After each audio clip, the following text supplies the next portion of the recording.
एक ऐसी दुनिया जहां कहानियां सिर्फ पढ़ी नहीं जाती, एक नई दुनिया बल्कि महसूस की जाती हैं, जहां कल्पना जिंदा होती है। यहां हर मोड़ पर है ड्रामा, पावर और राज।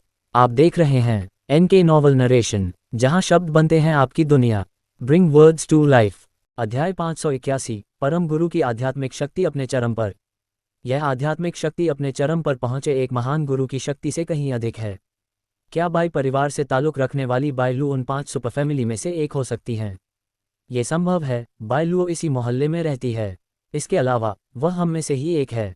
सू चेन ने अपनी बाहरी आध्यात्मिक शक्ति वापस ले ली। यह आध्यात्मिक शक्ति वास्तव में एक अच्छी चीज़ है, हालांकि इसका खुलासा इतनी आसानी से नहीं किया जाना चाहिए।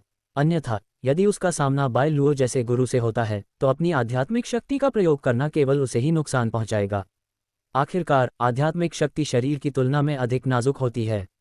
शारीरिक घावों की तुलना में आध्यात्मिक घावों को भरने में अधिक समय लगता है। अपनी वर्तमान चरम ग्रैंडमास्टर शक्ति के साथ उनके आध्यात्मिक हमले उस स्तर पर पहुंच गए हैं जहां वे बिना हिले डुले अपनी आध्यात्मिक सीमा के भीतर रैंक 4 के मार्शल आर्टिस्ट को आसानी से मार सकते हैं। रैंक 5 के मार्शल आर्टिस्टों के मामले में इससे केवल गंभीर चोटें ही लग सकती हैं। छठे रैंक के मार्शल आर्टिस्टों के लिए भी यह एक गंभीर चोट है। एलिमेंट्री ग्रैंड मास्टर्स के लिए ये केवल एक मामूली चोट है।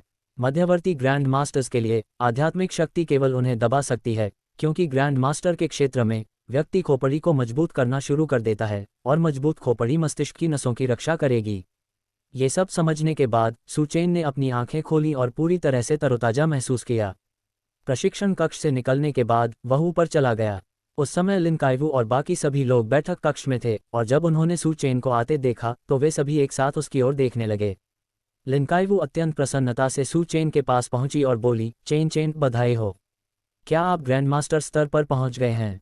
अभी अभी मैंने हमारे घर में एक शक्तिशाली लेकिन कोमल आध्यात्मिक ऊर्जा का प्रवाह महसूस किया। क्या वह आपकी मुक्त की गई आध्यात्मिक ऊर्जा थी? एक महान मौलिक गुरु के रूप में लिन काइवू को अब महसूस हुआ कि सू चेन अविश्वसनीय रूप से शक्तिशाली था। सू चेन ने पहले जो कहा था कि वह 10 लाल फल खाने के बाद ग्रैंडमास्टर स्तर तक पहुंच सकता है, उसके अलावा उसने सोचा कि सू चेन पहले ही ग्रैंडमास्टर स्तर तक पहुंच चुका होगा। सू चेन ने सिर हिलाते हुए कहा, जी पिताजी, मैं पहले से ही शीर्ष स्तर का ग्रैंडमास्टर हूं। मेरी आध्यात्मिक शक्ति अद्भुत है। लेकिन चेन चेन, तुम्हें एक बात याद रखनी चाहिए। तुमने अभी अभी आध्यात्मिक शक्ति का उपयोग करना शुरू किया है, इसलिए शायद तुम्हें अभी इसका एहसास न हो, लेकिन आध्यात्मिक शक्ति दोधारी तलवार की तरह है। जब तुम अपने आसपास के वातावरण को महसूस करने के लिए अपनी आध्यात्मिक शक्ति का प्रयोग करोगे तो तुम्हारे आसपास के लोग भी तुम्हें महसूस कर लेंगे, खासकर वे लोग जिनकी आध्यात्मिक शक्ति तुमसे अधिक है। वे तुम्हारी स्थिति का सटीक पता लगाकर आध्यात्मिक हमला भी कर सकते हैं। इसलिए अपनी आध्यात्मिक शक्ति का प्रयोग कभी भी हल्के में मत करो, खासकर इसलिए कि इस बार आप असीम पर्वतों की यात्रा पर जा रहे हैं जहां खतरे व्याप्त हैं। यदि आपको आध्यात्मिक शक्ति का उपयोग करने की आवश्यकता हो तो सावधान और सतर्क रहें, इसे थोड़ा थोड़ा करके प्रयोग करें, एक साथ नहीं। इस समय लिन काइवू, जिसने हाल ही में एलिमेंटल ग्रैंडमास्टर क्षेत्र में प्रवेश किया था, को एक दर्दनाक सबक मिला। व्यक्तिगत प्रतियोगिता से पहले जब वह और सू ये खरीदारी करने गए थे तो उसने उसके साथ खेलने के इरादे से अपनी आध्यात्मिक शक्ति का प्रयोग किया। किसने सोचा होगा कि उसका सामना एक ग्रैंडमास्टर से होगा? अगर उस समय सू ये उसके साथ न होती तो उसकी लगभग पिटाई हो ही जाती, क्योंकि उस ग्रैंड मास्टर को लगा कि वह उसे उकसा रहा है। सार्वजनिक रूप से आध्यात्मिक शक्ति का आकस्मिक प्रदर्शन एक उकसावे के रूप में माना जा सकता है और दूसरा व्यक्ति इसे आसानी से और सटीक रूप से पहचान सकता है। तब से उन्होंने उचित व्यवहार किया है और आध्यात्मिक शक्ति का लापरवाही से प्रयोग करने का साहस नहीं किया है। सू चेन ने गंभीरता से सिर हिलाया, पिताजी, मुझे पता है। अभी अभी उसने बाई लुओ की प्रबल आध्यात्मिक शक्ति को महसूस किया था। वाह वाह, ये तो बहुत बढ़िया है। आप ग्रैंडमास्टर स्तर पर पहुंच गए हैं तो अब हम थोड़ा आराम कर सकते हैं। वानिक्सू को जाकर देख लीजिए, वह अभी अभी अंडों के साथ अपने कमरे में गई है। मुझे आश्चर्य है कि वह अब कैसी होगी, लिन काइवू ने सू चेन से कहा। ठीक है। सू चेन दूसरी मंजिल पर ऊपर चली गई। सू जेहान और उसकी 5 बहनें खुशी से झूम रही थीं। वाह, पापा ग्रैंडमास्टर स्तर पर पहुंच गए। इसका मतलब है कि पापा राष्ट्रीय प्रतियोगिता में भाग लेने वालों में सबसे ताकतवर हैं। सू यनुओ ने उत्साह से हवा में कई मुक्के मारे। सू यनुओ जितनी उत्साहित नहीं थी। उसने कहा, इस राष्ट्रीय प्रतियोगिता में पिताजी का असली प्रतिद्वंदी दूसरे प्रतियोगी नहीं बल्कि असीमित पर्वत हैं। वह एक ऐसा निषिद्ध स्थान है जहां सबसे उत्कृष्ट ग्रैंडमास्टर भी प्रवेश करते हैं और कभी वापस नहीं लौटते। सू यनुओ ने सू युतोंग के कंधे पर थपथपाते हुए कहा, अरे तुम्हें देखो। सब जानते हैं कि असीमित पर्वत खतरनाक हैं, लेकिन हम सिर्फ डर फैलाकर नहीं रह सकते। हमें सकारात्मक पक्ष के बारे में सोचना होगा। सोचो, जब से हम पिताजी से मिले हैं, क्या ऐसा कुछ है जो पिताजी न कर पाए हों? क्या ऐसा कोई है जिसे पिताजी हरा ना पाए हों? क्या ऐसा कोई लक्ष्य है जिसे पिताजी हासिल न कर पाए हों? क्या ऐसी कोई प्रतियोगिता है जिसे पिताजी जीत ना पाए हों? बिल्कुल नहीं, है ना? सू युतोंग कुछ नहीं बोली, क्योंकि सू यनुओ ने जो कहा था वह सच था। सू जिहान ने कहा, यनुओ, इस बार तुम गलत नहीं हो, लेकिन चूंकि मम्मी और पापा दोनों ही असीमित पहाड़ों पर जा रहे हैं, तो क्या हमें 2 बार सोचकर उनके साथ ले जाने वाले सामान में कुछ और ज़रूरी चीज़ें नहीं जोड़ देनी चाहिए? जैसे कि महिलाओं के सैनिटरी नैपकिन, महिलाओं के अंडरवियर और साबुन आदि। सू यनुओ ने कहा, मुझे लगता है कि बहुत ज़्यादा सामान ढोना बोझ है। मम्मी और पापा को कंधे पर टांगने वाली एक पोर्टेबल मिसाइल साथ रखनी चाहिए और ज़्यादा वॉरहेड लाने चाहिए। यही सबसे ज़रूरी है। मैंने पाया है कि पोर्टेबल मिसाइलें तोपों से ज़्यादा शक्तिशाली होती हैं और कंधे पर टांगने वाली मिसाइलें मम्मी और पापा के लिए अकेले चलाना ज़्यादा आसान होती हैं। मैं आपको आश्वस्त करता हूं कि ग्रेट ईगल और वुल्फ किंगडम जैसे देशों के प्रतियोगी निस्संदेह उसी प्रकार की मिसाइल लेकर आएंगे। लिन काइवू ने कहा, मुझे लगता है यनुओ सही कह रही है। शेंगिंग, जल्दी से ओल्ड को फ़ोन करो और उनसे कहो कि वे ड्रैगन क्षेत्र से हमारे लिए सबसे उन्नत पोर्टेबल मिसाइलें मंगवाएं। प्रतियोगिता कल से शुरू हो रही है और ये शक्तिशाली मिसाइलें पहले से तैयार होनी चाहिए। इससे पहले लिन काइवू को लगता था कि मिसाइलें लाना एक अतिशयोक्ति थी, लेकिन फिर उसने सू यनुओ की बातें सुनी और सोचा कि अगर दूसरे देशों के प्रतियोगियों को ये मिल रहे हैं, तो उनके परिवारों को भी कुछ मिलना चाहिए। बुलाने की कोई ज़रूरत नहीं है, हमारे पास यहाँ सबसे आधुनिक पोर्टेबल मिसाइलें मौजूद हैं। शहर के बाहर तैनात सैनिकों के पास ये मिसाइलें हैं और वे इन्हें किसी भी समय पहुंचा सकते हैं, मू शेंगिंग ने कहा। लिन काइवू ने मू शेंगिंग को सहमति में सिर हिलाते हुए कहा, अधिकारी होना बहुत बढ़िया है। तो जल्दी से और अधिक युद्धक सामग्री तैयार करो, एक ही डिब्बे में जितनी हो सके उतनी, ताकि उन्हें ले जाना आसान हो। ठीक है, मैं अपने सहायक को तुरंत फ़ोन करके ये काम करवा देता हूँ। उसी क्षण मू शेंगिंग ने अपना इरादा बदल दिया और कहा, सुरक्षा के लिए बेहतर होगा कि मैं ये सब चीज़ें खुद ही तैयार कर लूँ। बूढ़ी लिन, मैं अब सेना में वापस जा रहा हूँ। आप चेन को बाद में बता देना। बोलने के बाद मू शेंगिंग ने लिन काइवू की प्रतिक्रिया का इंतजार नहीं किया और जल्दी से अपना फ़ोन लेकर वहां से चले गए। ऊपर सू चेन शयन कक्ष में दाखिल हुआ। उस समय लिन वानिक्सू अष्टम अंडा खा चुकी थी और अंडे से ऊर्जा और रक्त शक्ति को अवशोषित कर रही थी। वह पहले ही 6ठे स्तर पर पहुंच चुकी थी। बुरा नहीं है, इस 8 रत्नों वाले मुर्गी के अंडे का असर अच्छा है, सू चेन ने कहा, फिर बालकनी में जाकर आंगन की ओर देखने लगा। आंगन में 8 ट्रेजर्स की 2 मुर्गियां कलाबाजी कर रही थीं। 8 ट्रेजर्स के मुर्गे के सामने लोटपोट हो रही थीं। क्या मुर्गियों के लिए यह प्रेमालाप का एक नया रूप है? निस्संदेह, ये कुछ बिल्कुल नया है। ऐसा लगा मानो उसे उसकी निगाहों का आभास हो गया हो। जमीन पर लौट रही अष्टम रत्नों वाली मुर्गी एक पल के लिए रुकी, अपना सिर उठाया और दूसरी मंजिल की बालकनी पर सू चेन को देखा। वह तुरंत जमीन से उठ खड़ा हुआ और फिर पूरी बेफिक्री के साथ अपने इलाके में गश्त लगाने का नाटक करने लगा। उसके चेहरे पर ऐसा भाव था मानो वह कह रहा हो, मैंने अभी तक कुछ भी गलत नहीं किया है। छी, विजेता को ग्रैंड मास्टर द्वारा बनाई गई मुर्गी के अलावा एक मूर्ख मुर्गी का इनाम भी मिला। दिलचस्प। अध्याय 582, निर्णय हो गया, सू चेन और लिन वानिक्सू भाग लेंगे। तीसरा अपडेट। अचानक सू चेन के मन में एक विचार आया। उस समय नीचे उसका परिवार ये तय करने में लगा हुआ था कि क्या लेकर जाएं। वह सोच रहा था कि क्या 8 खजानों वाली मुर्गी को लाना बुरा विचार नहीं होगा। 8 रत्नों वाली मुर्गी अंडे दे सकती है। आज एक अंडा देने के बाद अगली बार वह 14 दिन बाद अंडे देगी। इसके अलावा अगर वुलियांग पर्वत श्रृंखला में सचमुच उनका भोजन खत्म हो जाता, तो वे भूख से मरने से बचने के लिए 8 रत्नों वाले मुर्गे को मारकर खा सकते थे। इसके अलावा 8 खजानों की मुर्गी इस विजेता के लिए पुरस्कार थी और यह कुछ बहुत ही आध्यात्मिक थी। अगर आप इसे वुलियांग पर्वत श्रृंखला में ले जाते हैं, तो ये कंपास से भी ज़्यादा उपयोगी साबित हो सकता है। आखिरकार 8 रत्नों वाली मुर्गी को देखने से पहले मैंने कभी भी इस तरह का आध्यात्मिक पालतू पक्षी नहीं देखा था। एल्डयान ने पहले भी उल्लेख किया था कि वुलियांग पर्वत श्रृंखला उनके लिए एक निषिद्ध क्षेत्र था, लेकिन जरूरी नहीं कि 5 महान महापरिवारों के लोगों के लिए भी ऐसा ही हो। इसका मतलब यह था कि इस बात की बहुत अधिक संभावना थी कि यह अष्टम रत्नों वाली मुर्गी पहले ही वुलियांग पर्वत श्रृंखला में प्रवेश कर चुकी थी। जैसे जैसे सू चेन इसके बारे में और अधिक सोचने लगा, वैसे वैसे वह इस भोली और प्यारी 8 रत्नों वाली मुर्गी को वुलियांग पर्वत श्रृंखला में ले जाने के लिए और अधिक दृढ़ हो गया। पतिदेव। लिन वानिक्सू ने अपनी आंखें खोलीं और देखा कि सू चेन बालकनी पर खड़ा होकर खुशी से चिल्ला रहा है। सू चेन ने पीछे मुड़कर देखा तो लिन वानिक्सू का हैरान चेहरा नजर आया। पतिदेव, मैं नौसिखिया ग्रैंड मास्टर स्तर पर पहुंच गई हूं।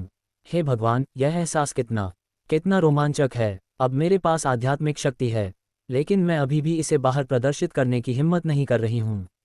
इतना कहते ही लिन वानिक्सू बिस्तर से कूदी, कुछ कदम चली और सू चेन पर झपट पड़ी। सू चेन ने उसे प्यार से गले लगाया, उसके पैर पकड़े और कहा, हम अपनी आध्यात्मिक शक्ति का हल्के में इस्तेमाल मत करो। इसका प्रयोग केवल आवश्यकता पड़ने पर ही करो और सावधान रहो।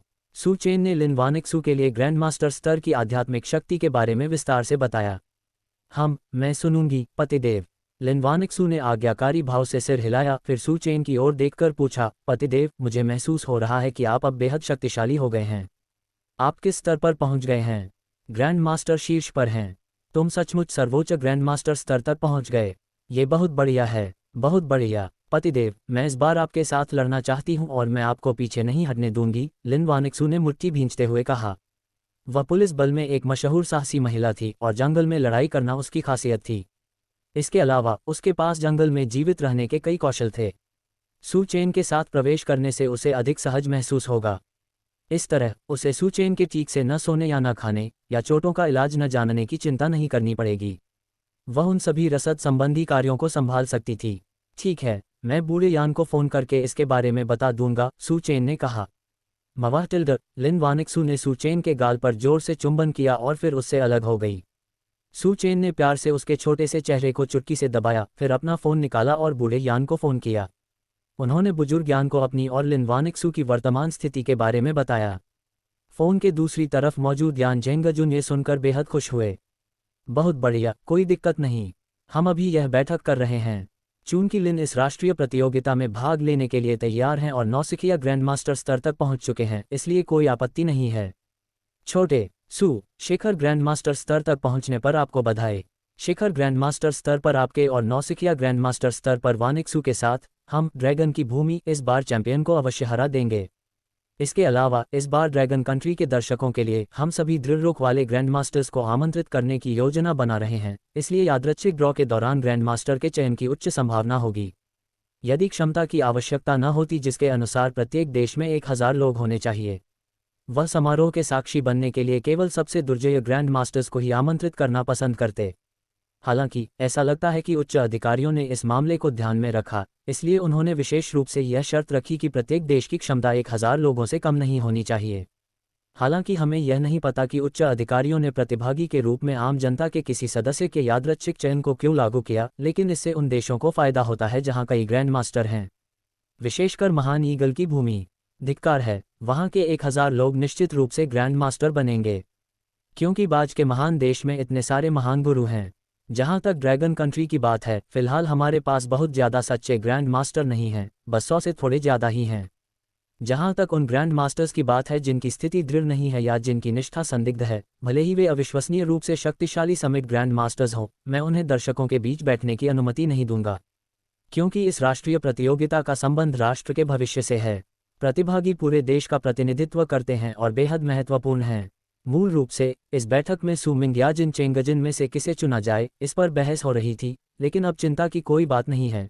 वे सीधे लिन वानिक्सू का नाम प्रस्तावित कर सकते हैं। इस तरह वे एक आदर्श गठबंधन बनाते हैं। ये जिनसोंग की बात करें तो ये परिवार की वफादारी संदिग्ध है, इसलिए वे निश्चित रूप से उसे भाग लेने की अनुमति नहीं देंगे। इससे पहले ये जिनसोंग को राष्ट्रीय टीम में शामिल होने देने के लिए तभी सहमति बनी थी जब ये परिवार ने कई गारंटी समझौतों पर हस्ताक्षर किए थे, लेकिन ये परिवार का हालिया प्रदर्शन बेहद निराशाजनक रहा है। ये परिवार ने कई मौकों पर सू चेन को मारने की कोशिश की है, यहाँ तक कि सू चेन की हत्या के लिए ग्रेट ईगल देश के हिल्टन परिवार के साथ मिलकर साजिश भी रची है। इसके अलावा विज्ञापन प्रायोजन के संबंध में अपने स्वयं के ड्रैगन कंट्री को प्रायोजित न करना एक बात है, लेकिन उन्होंने ग्रेट ईगल कंट्री को प्रायोजित कर दिया। हालांकि इससे समझौते का उल्लंघन नहीं हुआ, लेकिन ये परिवार की वफादारी पूरी तरह से गलत दिशा में है। बेशक वे ये जिनसोंग को प्रतिभागी के रूप में नहीं चुनेंगे, वरना अगर समय आने पर ये जिनसोंग दल बदल ले तो क्या होगा, और फिर चाटुकारिता करते हुए ग्रेट ईगल कंट्री को बहुमूल्य लाभ मुफ्त में सौंप देगा। प्रतिशत तारांकन। प्रतिशत। ऊपर दिए गए प्रतीक आपके आंतरिक विचारों को दर्शाते हैं। ये देखकर कि बूढ़े यान मान गए हैं, सू चेन मुस्कुराया और बोला, ठीक है बूढ़े यान, चिंता मत करो। विजेता निस्संदेह हमारे ड्रैगन देश से ही होगा। चेन, तुम और वानिक्सू को उसकी सुरक्षा सुनिश्चित करनी होगी। चैंपियनशिप जीतना या हारना सबसे महत्वपूर्ण नहीं है, उसका जीवित रहना सर्वोपरि है। साथ ही चूंकि यह तय हो चुका है कि छोटी लिन भी भाग लेगी, तो चलो उसकी ज़रूरत की चीज़ों की सूची बना लेते हैं, एल्डयान ने कहा। मैं समझता हूँ। एक बार जब आप उन वस्तुओं की पुष्टि कर लें जिन्हें आप जोड़ना चाहते हैं, तो उन्हें मुझे भेजना न भूलें। कुआं। सू चेन ने आगे बोलना बंद कर दिया क्योंकि वह जानता था कि एल्डयान बहुत व्यस्त होंगे। इस राष्ट्रीय प्रतियोगिता में अचानक हुए बदलावों के कारण, जिनका अब देश के भविष्य पर गहरा प्रभाव पड़ रहा है, सरकारी कर्मचारी अथक परिश्रम कर रहे होंगे। यान झेंगजुन उस समय सचमुच बहुत व्यस्त था, वह निश्चित रूप से पूरी रात ओवरटाइम काम करेगा। ऐसा इसलिए है क्योंकि उन्हें न केवल समारोह में भाग लेने वाले ग्रैंड मास्टर्स के चयन की पुष्टि करनी होती है, बल्कि उन्हें लेने और उन्हें शीघ्रता से विदेशी क्षेत्र में भेजने के लिए लोगों की व्यवस्था भी करनी होती है। उन्हें इस राष्ट्रीय प्रतियोगिता के लिए कर्मचारियों की नियुक्ति को शीघ्रता से अंतिम रूप देने और राष्ट्रीय गंतव्य कार्यालय की स्थापना करने की भी आवश्यकता है, ताकि राष्ट्रीय प्रतियोगिता के दौरान उत्पन्न होने वाली विभिन्न स्थितियों से निपटा जा सके। उन्हें लाइव प्रसारण करने वाले कर्मचारियों का भी निर्धारण करना होगा, क्योंकि इस राष्ट्रीय प्रतियोगिता का वैश्विक स्तर पर प्रसारण किया जाएगा। फिलहाल, देशों ने राष्ट्रीय प्रतियोगिता का नया कार्यक्रम या नियम प्रकाशित नहीं किए हैं क्योंकि वे नियमों की घोषणा होने पर किसी भी तरह के बड़े हंगामे, नागरिक अशांति आदि से बचने के लिए जनता को पहले से ही तैयार कर रहे हैं। हालांकि यान झेंगजुन बहुत व्यस्त थे, लेकिन ड्रैगन देश हमेशा से अपने संचालन की गति और उच्च दक्षता के लिए जाना जाता रहा है। एक बार आधिकारिक प्रक्रिया शुरू हो जाने पर, मामलों को तेजी से और ठोस रूप से एक एक करके लागू किया जाता है। सब कुछ व्यवस्थित तरीके से आगे बढ़ता है। अध्याय 583, इनाम भंडारण स्थान। फोन रखने के बाद सू चेन ने लिन वानिक्सू को बताया कि एल्डयान ने दंपति को राष्ट्रीय प्रतियोगिता में एक साथ भाग लेने की अनुमति दे दी है। लिन वानिक्सू खुशी से झूम उठी। वह अपने पंजों पर खड़ी हुई और सू चेन के गाल पर एक भावुक चुंबन दिया। डार्लिंग, तुम सबसे अच्छे हो। चलो नीचे चलते हैं, हमें तैयारी भी शुरू करनी होगी।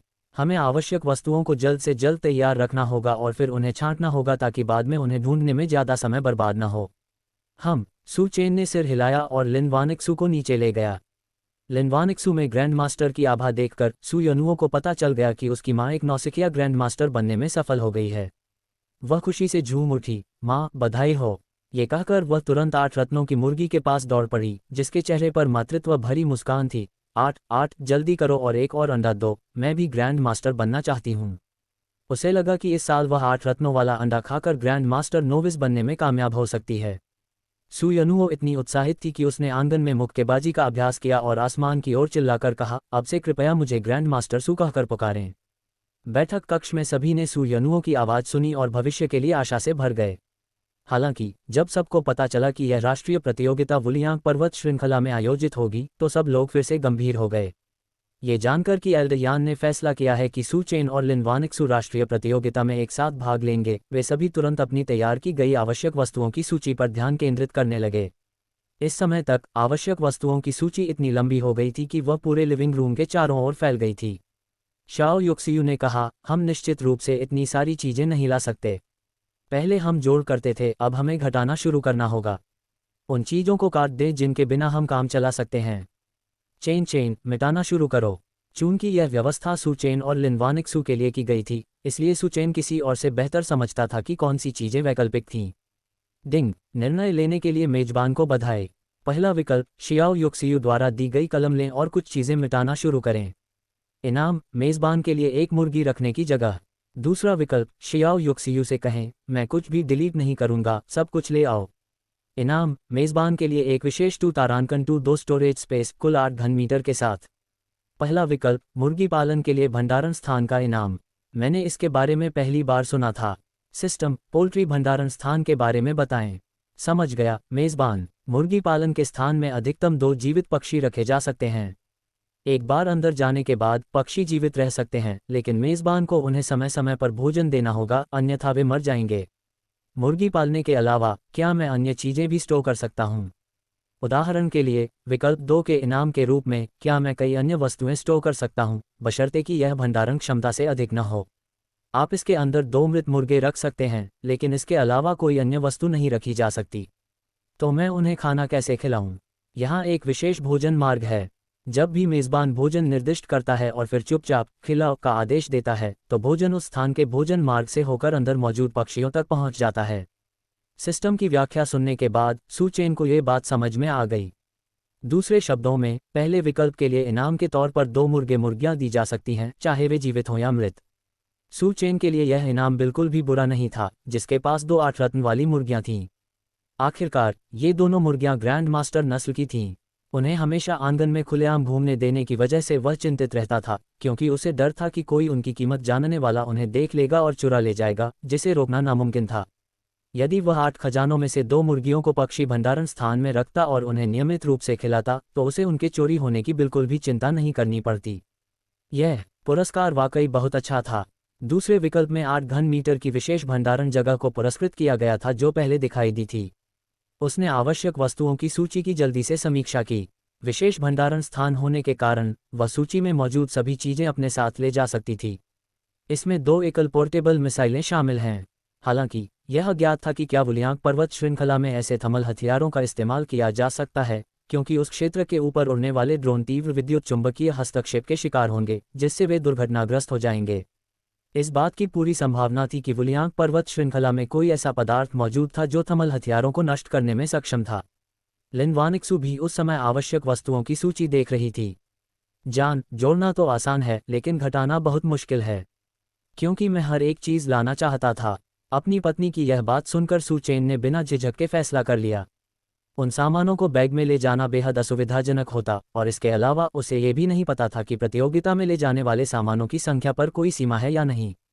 फिर उसने शियाओ युक्सियू से कहा, माँ, मैं कुछ भी मिटाने वाली नहीं हूँ, चलो सब कुछ वापस लाते हैं। डिंग, मेजबान को उनके चयन के लिए बधाई। विशेष पुरस्कार के रूप में हम आपको 2x2x2 आकार का एक विशेष भंडारण स्थान उपहार में दे रहे हैं, जिसका कुल क्षेत्रफल 8 घन मीटर है और जिसे भंडारण स्थान संख्या 3 के रूप में नामित किया गया है।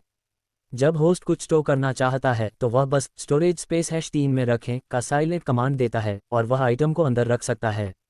यदि मेजबान भंडारण स्थान में रखी वस्तुओं को देखना चाहता है तो उसे बस अपनी आध्यात्मिक शक्ति को केंद्रित करना होगा और चुपचाप भंडारण स्थान #3 में प्रवेश करो का आदेश देना होगा। मेजबान की आध्यात्मिक शक्ति भंडारण स्थान #3 में प्रवेश कर जाएगी और वह देख सकेगा कि वस्तुएं वहां कैसे व्यवस्थित हैं। जब वह किसी वस्तु को हटाना चाहता है तो वह अपनी आध्यात्मिक शक्ति का उपयोग करके उस वस्तु को महसूस कर सकता है और चुपचाप छोड़ दो का आदेश दे सकता है, और वह वस्तु हट जाएगी। ये डिज़ाइन बुरा नहीं था, उपयोग करना बहुत आसान है। नहीं तो अगर आप बहुत सारी चीज़ें अंदर रख दें और उन्हें बाहर निकालना चाहें तो आपको हर वस्तु का नाम याद रखना होगा। अगर आप एक पल के लिए भी उसका नाम भूल जाएं तो क्या आप उसे बाहर नहीं निकाल पाएंगे। अपनी आध्यात्मिक शक्ति को सीधे उसके भीतर स्थापित करके, उसकी कल्पना करके और फिर चुपचाप मुक्त करने का आदेश देकर वह मुक्त हो जाएगी। इससे मेरा बहुत समय बच गया। ये वाकई सिस्टम रिवॉर्ड के लायक था, यह अविश्वसनीय था। यह एक अतिरिक्त निजी मोबाइल गोदाम होने जैसा था, और वह उन लोगों में से एक था जिनके साथ लूटपाट होने की आपको चिंता नहीं करनी चाहिए। सुंदर पक्षियों के लिए भंडारण स्थान उपयोगी तो था, लेकिन फिलहाल उसकी आवश्यकता नहीं थी। दूसरे विकल्प यानी समर्पित भंडारण स्थान का लाभ ठीक वही था जिसकी आवश्यकता थी, इसलिए इस विकल्प को चुनना अधिक उपयुक्त था। शाओ युक्सियू, लिन वानिक्सू और वहां मौजूद सभी लोगों ने सू चेन को आश्चर्य से देखा।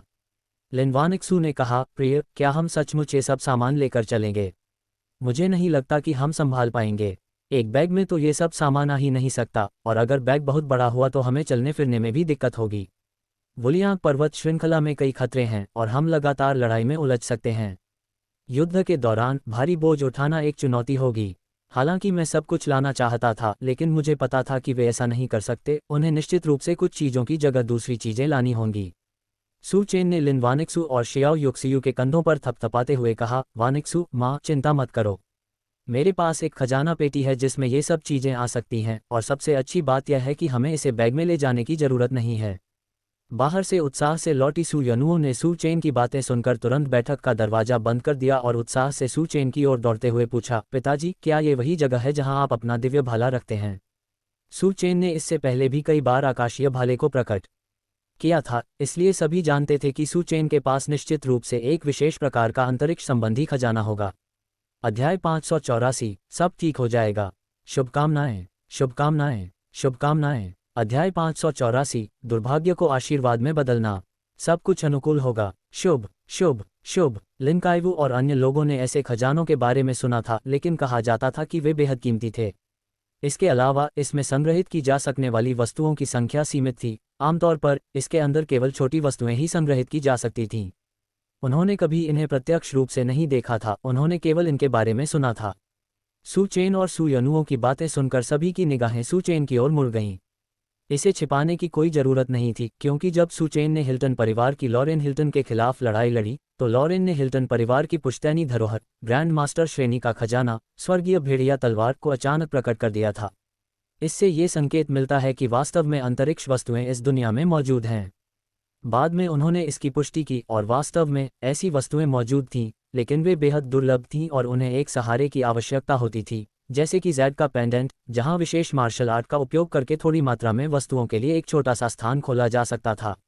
जिस किसी को भी यह माध्यम प्राप्त हो जाए वह इसका उपयोग कर सकता है। इसलिए ऐसी वस्तुओं के मालिक उन्हें खोने से बचने के लिए हमेशा अपने शरीर के करीब रखते थे।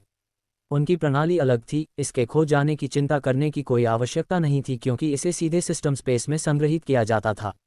उनका उपकरण कहीं अधिक उन्नत था। हालांकि वह अपने परिवार को इस प्रणाली के बारे में सीधे तौर पर नहीं बता सकता था, क्योंकि समझाना मुश्किल होता। इसलिए उसने अपने कपड़ों से एक ज़ेड बुद्ध का पेंडेंट निकाला जिसे उसने अपने गले में पहना हुआ था, और कहा, यनुओ सही कह रही है।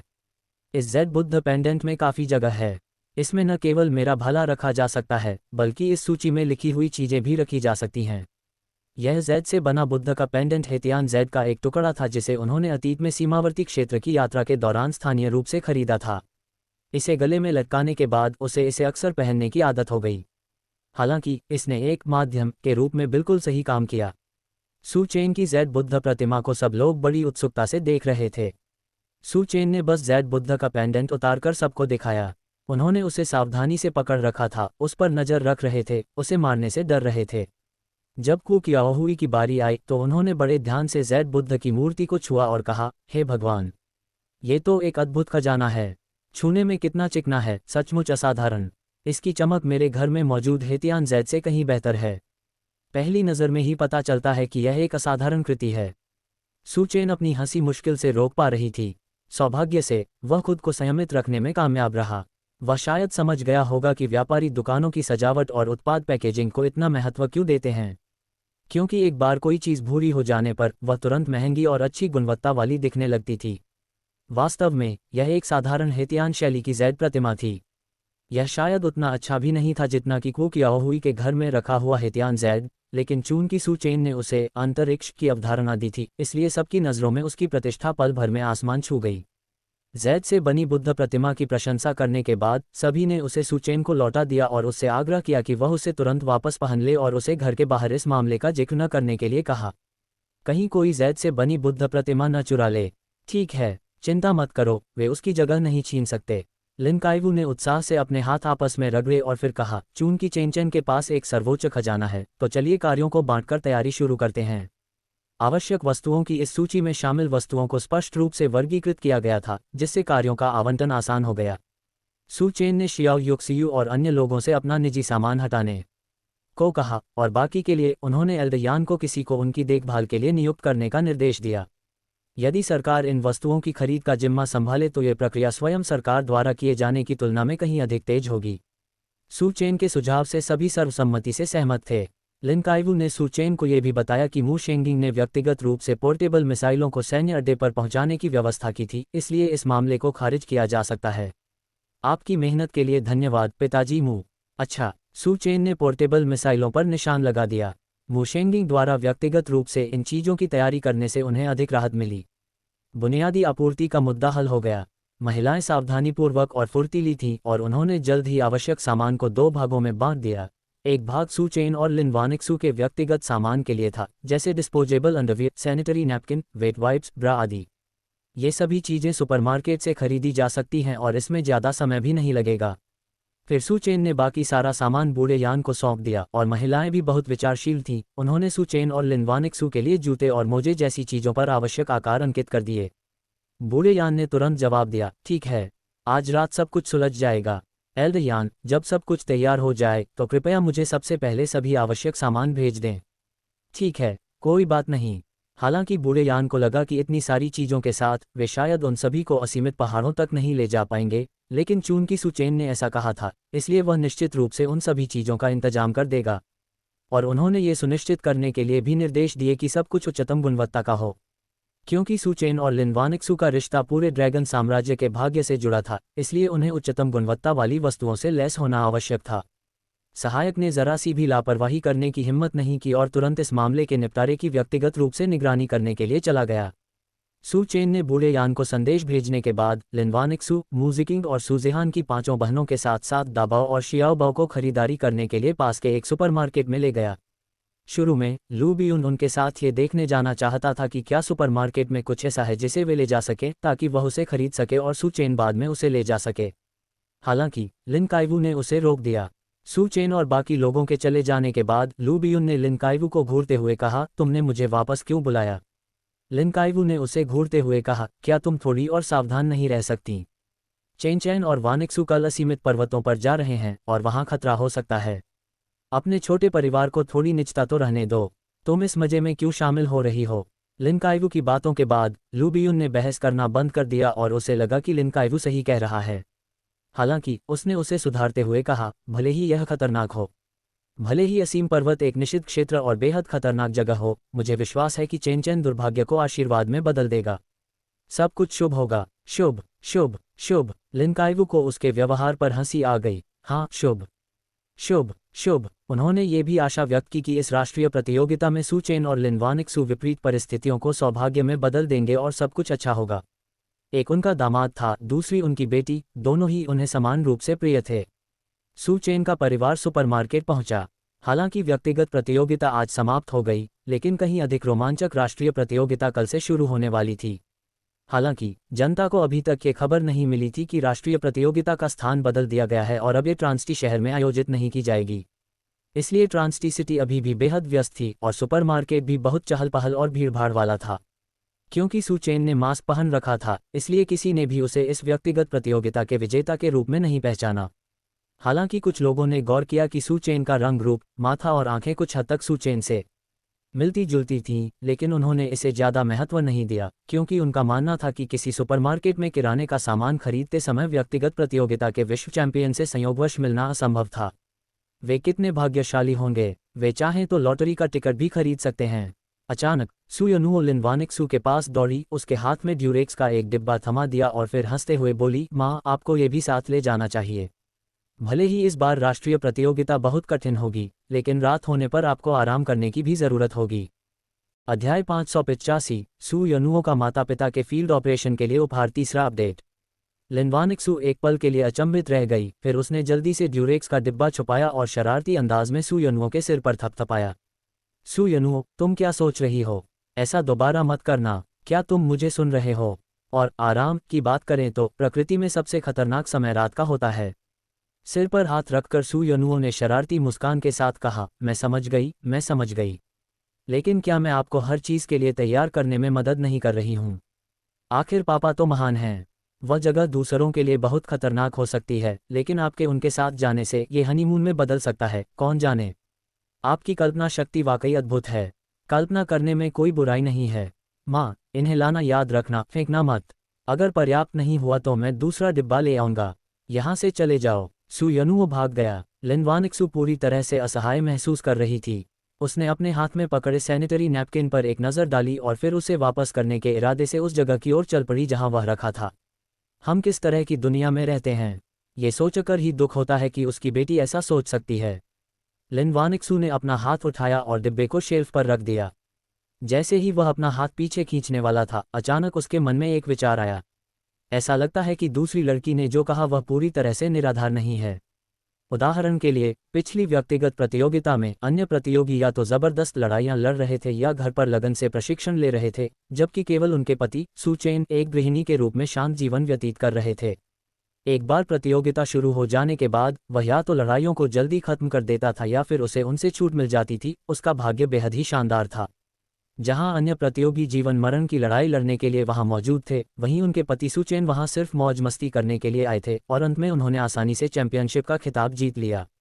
इसलिए उसकी नज़र एक बार फिर उसके सामने शेल्फ पर रखे ड्यूरेक्स पर पड़ी। हम कुछ ले सकते हैं, वैसे भी ये ज़्यादा जगह नहीं घेरते और ये उसके पति के स्टोर रूम में आसानी से आ जाएंगे। पहले से तैयार रहना ही बेहतर है।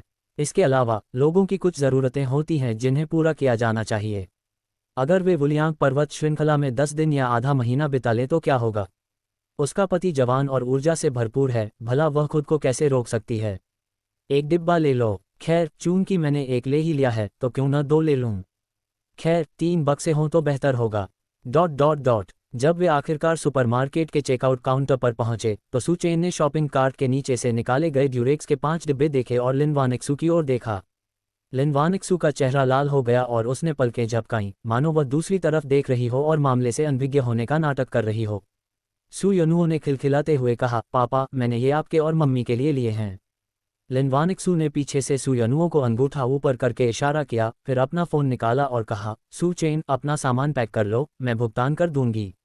जब वह बात कर रहा था, लिन वानिक्सू ने भुगतान कोड की तलाश की। अपनी पत्नी और बेटी के चेहरों के भाव देखकर सू चेन को ठीक ठीक पता चल गया कि क्या हो रहा है। हालांकि मैंने इसके बारे में पहले से सोचा नहीं था। उन्हें उम्मीद नहीं थी कि उनकी पत्नी और बेटी ऐसा सोच पाएंगी। ठीक है, समस्या यह है कि सभी बेटियां मौजूद हैं, जो कि असुविधाजनक स्थिति है। लेकिन ये पहली बार नहीं है जब बच्चों ने उसे ये चीज़ें दी हैं। उसने ज़्यादा कुछ नहीं कहा और एक एक करके सामान को शॉपिंग बैग में रख दिया। घर लौटते समय बच्चे सू चेन के चारों ओर जमा हो गए और उनसे बातें करने लगे। बिग ट्रेजर और लिटिल ट्रेजर अपनी 2 बड़ी बहनों सू जिहान और सू केक्सिन की देखरेख में थे, जो सू चेन के साथ बातचीत करती थीं। लिन वानिक्सू और मू जिकिंग उनके पीछे पीछे चल रही थीं। बहन वानिक्सुए, क्या आप एक और तकिया लाना चाहेंगी सहारे के लिए? वरना जंगल में समतल जगह मिलेगी या नहीं ये तो पता नहीं। भले ही फौजी कंबल काफ़ी मोटे होते हैं, लेकिन अगर ज़मीन ऊबड़ खाबड़ और पथरीली हो तो बहुत असुविधाजनक होगा। लिन वानिक्सू ने शरारती अंदाज में मू जिकिंग को एक भूसा मारा। तुम भी मुझे चिढ़ा रही हो। पहले तो मू जिकिंग निस्संदेह मना कर देती, लेकिन अब जब वह लिन वानिक्सू को अच्छी तरह जान चुकी थी तो वह ज़्यादा सहज हो गई। उसने लिन वानिक्सू के कंधे पर हल्का सा धक्का दिया, फिर आगे शॉपिंग बैग लिए सू चेन की पीठ की ओर देखते हुए शरारती अंदाज में बोली, क्या तुमने 5 बक्से नहीं खरीदे? अहम, यनुओं ने वह खरीदा। बहन वानिक्सू, मैंने सब कुछ देखा। आपने क्या देखा? मू जिकिंग के चेहरे पर एक शरारती मुस्कान थी और वह लिन वानिक्सू के कान में झुककर कुछ फुसफुसाने लगी, जिससे लिन वानिक्सू शर्मा गई और उसने मू जिकिंग के कंधे को चुटकी काट ली। दोनों महिलाएं उसके पीछे शरारती अंदाज में कुश्ती करने लगीं। वास्तव में मू जिकिंग भी सू चेन और अन्य लोगों के साथ प्रतियोगिता में भाग लेना चाहता था, लेकिन वह जानता था कि उसका साधना स्तर बहुत कम था और क्षेत्र संचालन में उसका अनुभव लिन वानिक्सू जितना अच्छा नहीं था। दोनों महिलाओं के कुछ देर खेलने के बाद मू जिकिंग ने लिन वानिक्सू से कहा कि वह सू चेन का अच्छे से ख्याल रखे। उसे उम्मीद थी कि अगर वे प्रतियोगिता में भाग लेने के लिए वुलियांग पर्वत श्रृंखला के निषिद्ध क्षेत्र में भी जाते हैं तो सू चेन अच्छी तरह से जीवन यापन कर सकेगा। उन कठिन परिस्थितियों में शामिल न हो, जैसे कि सर्वाइवल शो जहां उन्हें पेशाब पीना पड़ता है, कीड़े खाने पड़ते हैं या यहां तक कि पेशाब में उबाला हुआ खाना खाना पड़ता है। मू जिकिंग की बात सुनकर लिन वानिक्सू के चेहरे पर कई बार झटकों का भाव आया और उसने कहा, रुको, मैं नोनफू से झरने के पानी के कुछ बैरल ले आती हूँ। उद्धरण चिन्ह, यदि वुलियांग पर्वत श्रृंखला एक रेगिस्तान है या जल स्रोतों की अत्यधिक कमी वाला क्षेत्र है तो यह बहुत संभव है कि अंततः पानी की कमी के कारण उनका अंत हो सकता है। उस तरह की स्थिति में हालांकि उन्हें जमीनी अभियानों का व्यापक अनुभव था, लेकिन उन्हें कभी इतनी प्यास नहीं लगी थी कि उन्हें पेशाब पीने की जरूरत पड़े। हालांकि वुलियांग पर्वत श्रृंखला में कोई भी प्रवेश नहीं कर पाया था और किसी को भी यह नहीं पता था कि अंदर का इलाका कैसा है। अगर यह रेगिस्तान बन जाए तो क्या होगा? यदि सभी जल स्रोत दूषित हो जाएं तो क्या होगा? इसके बारे में सोचते ही उसका मन हुआ कि वह तुरंत जाकर पानी के 108 बैरल भर ले। मू जिकिंग ने लिन वानिक्सू को रोककर कहा, बहन वानिक्सू, चिंता मत करो। नोनफू स्प्रिंग से आने वाली उन बोतलों का आकार क्या है? मैंने पहले से ही विभिन्न आकारों के पानी के टैंक तैयार करवा रखे हैं। सभी असली खनिज पानी से भरे हुए हैं और वे उन्हें बाद में हमारे घर ले आएंगे। भाई सू चेन द्वारा सारी व्यवस्था कर लेने के बाद हम देखेंगे कि पानी की टंकी कितनी बड़ी हो सकती है और फिर हम उसे स्थापित करेंगे। लिन वानिक्सू ने मू जिकिंग को सहमति में सिर हिलाकर इशारा किया। ये ठीक है। घर लौटने के बाद लिन वानिक्सू तुरंत सू चेन से पानी के बारे में बात करने के लिए उसके पास गई, क्योंकि यह बहुत महत्वपूर्ण था। स्वच्छ पेयजल के बिना लोग जीवित नहीं रह सकते। इसके अलावा खाना पकाने के लिए पानी की भी आवश्यकता होती है। पहले उसे लगता था कि इस क्षेत्र के बाहर का यह इलाका रेगिस्तानी इलाका नहीं है, क्योंकि यहाँ पेड़, झीलें और यहाँ तक कि समुद्र भी है, इसलिए पानी की कमी बिल्कुल नहीं होगी। लेकिन मू जिकिंग की याद दिलाने के बाद उसे पानी से संबंधित पहलू के लिए पहले से तैयारी करनी पड़ी। लिन वानिक्सू की बात सुनकर सू चेन मुस्कुराया, उसके कंधे पर थपथपाया और कहा, पानी की चिंता मत करो। तुम्हारे पति के भंडारगृह में भरपूर पानी है। अगर हम वुलियांग पर्वत श्रृंखला में कई साल भी रहें तो भी हमारे लिए पर्याप्त होगा। उनके नंबर 1 भंडारण स्थान में संयोगवश क्रिस्टल जैसे साफ पानी का एक कुआं था। क्लियर स्प्रिंग के कुएं का पानी असीमित मात्रा में उपलब्ध कराया जाता है और वह किसी भी समय और किसी भी स्थान पर पानी वितरित करने का स्थान निर्धारित कर सकता है। बूढ़े यान द्वारा तैयार की गई आवश्यक वस्तुओं में पानी के 2 बड़े बैरल भी शामिल थे ताकि जरूरत पड़ने पर वह क्लियर स्प्रिंग से पानी मंगवाकर बैरलों में भरवा सके। सू चेन से ये सुनकर लिन वानिक्सू बेहद खुश हो गई। उसने अपने हाथों से उसका चेहरा थाम लिया और उसके होठों पर प्यार से चुंबन करते हुए खुशी से कहा, वाह पतिदेव, आप कमाल के हैं, आप तो लाजवाब हैं। अध्याय 586 सू ये वुलियांग पर्वत श्रृंखला में प्रवेश करती है। लिन वानिक्सू के कमरे में उसके साथ कुछ भावुक पल बिताने के बाद सू चेन वहां से निकलकर लिविंग रूम में शियाओ युक्सियू को ढूंढने गई और उससे पूछा कि क्या उसके पिता वापस आ गए हैं। अभी नहीं, जियाओ युक्सियू ने अपनी आंखों में चिंता का भाव लिए कहा। सू चेन ने फ्राउनिंग किया। उसके पिता को बूढ़े यान को ढूंढने गए 3 घंटे से अधिक समय बीत चुका था। वह अभी तक वापस क्यों नहीं लौटा था? मैं पिताजी को फोन करके उनसे पूछूंगा, सू चेन ने कहा। मैंने अभी फोन किया था, तुम्हारे पिताजी ने जवाब नहीं दिया। थोड़ी देर बाद फिर कोशिश करो, शायद वो किसी बात में व्यस्त हों, जियाओ युक्सियू ने कहा। किस बारे में सोच रहे हो? शाओ युक्सियू नहीं चाहता था कि सू चेन का ध्यान भटके। उसने कहा, वह कल वुलियांग पर्वत श्रृंखला में तुम्हारे प्रवेश के बारे में सोच रहा है। तुम हमारे इकलौते बेटे हो और कल तुम प्रतियोगिता में भाग लोगे। वह सबसे ज्यादा चिंतित है। सू चेन को ऐसा लग रहा था कि उसके माता पिता उससे कुछ छिपा रहे हैं, लेकिन चूंकि उसकी मां ने उसे बता दिया था, इसलिए उसने फैसला किया कि जब उसके पिता लौटेंगे तो वह उनसे पूछेगी। मां, आपको इस प्रतियोगिता के बारे में चिंता करने की जरूरत नहीं है। आपके बेटे का भाग्य हमेशा से ही बहुत अच्छा रहा है, सू चेन ने शियाओ युक्सियू के कंधे पर तंज कसते हुए कहा।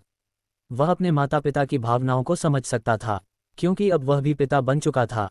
शाओ युक्सियू ने सिर हिलाया और सू चेन को ऊपर धकेल दिया। चेन, अपने कमरे में जाओ और सो जाओ। जब एल्डर यान सामान लेकर किसी को भेजेंगे तब मैं तुम्हें बुला लूंगी। हमें नहीं पता कि कल वुलियांग पर्वत में प्रवेश करने के बाद तुम्हें सोने या आराम करने का समय मिलेगा या नहीं, इसलिए तुम और वानिक्सुए को अभी थोड़ा आराम कर लेना चाहिए।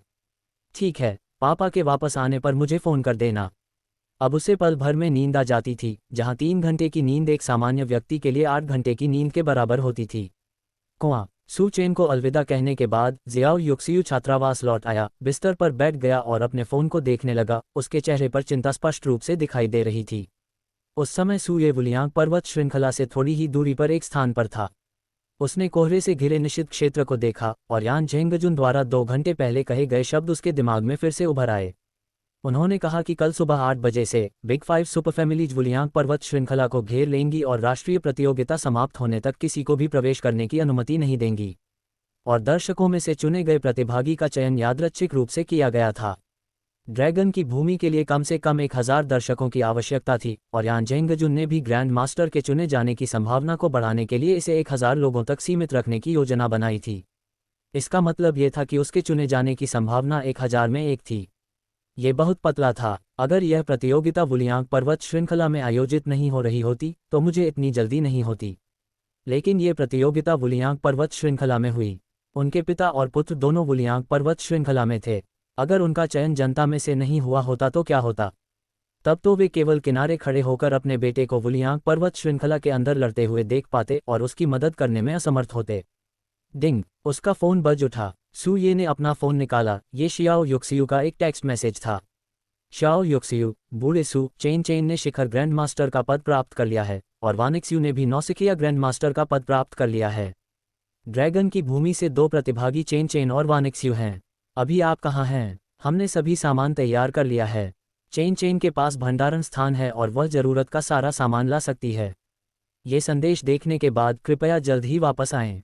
चेन और मैं तुम्हारे बारे में बहुत चिंतित हैं। मैं आपका इंतजार कर रहा हूँ।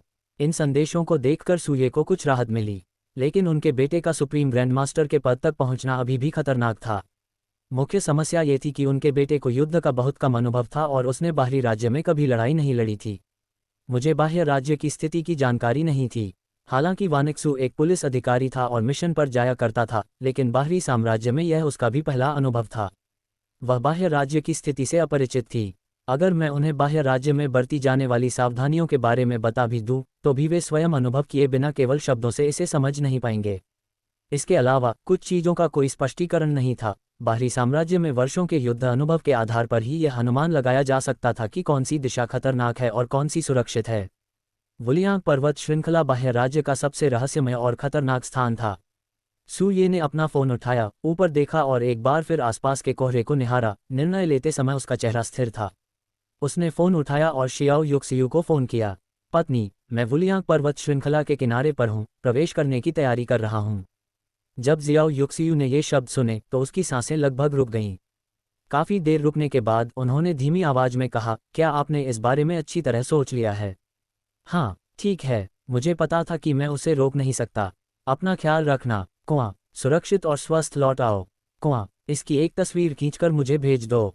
कुआं, शाओ युक्सियू की आंखों में आंसू आ ही रहे थे, लेकिन उसने खुद को रोक लिया, क्योंकि वह सूये का ध्यान भटकाना नहीं चाहती थी। मैं चेन चेन को बता दूंगी कि तुम कल आ रही हो, इससे पहले कि वह वुलियांग पर्वत श्रृंखला में जाए। उसे कुछ मत बताना, बस इतना कह देना कि मेरे एक दोस्त को कोई ज़रूरी काम था और उसने मुझसे मदद मांगी है। मैं उसका ध्यान भटकाना नहीं चाहता, राष्ट्रीय प्रतियोगिता ज़्यादा महत्वपूर्ण है। अगर वो जिंदा रहा तो हम ज़रूर मिलेंगे।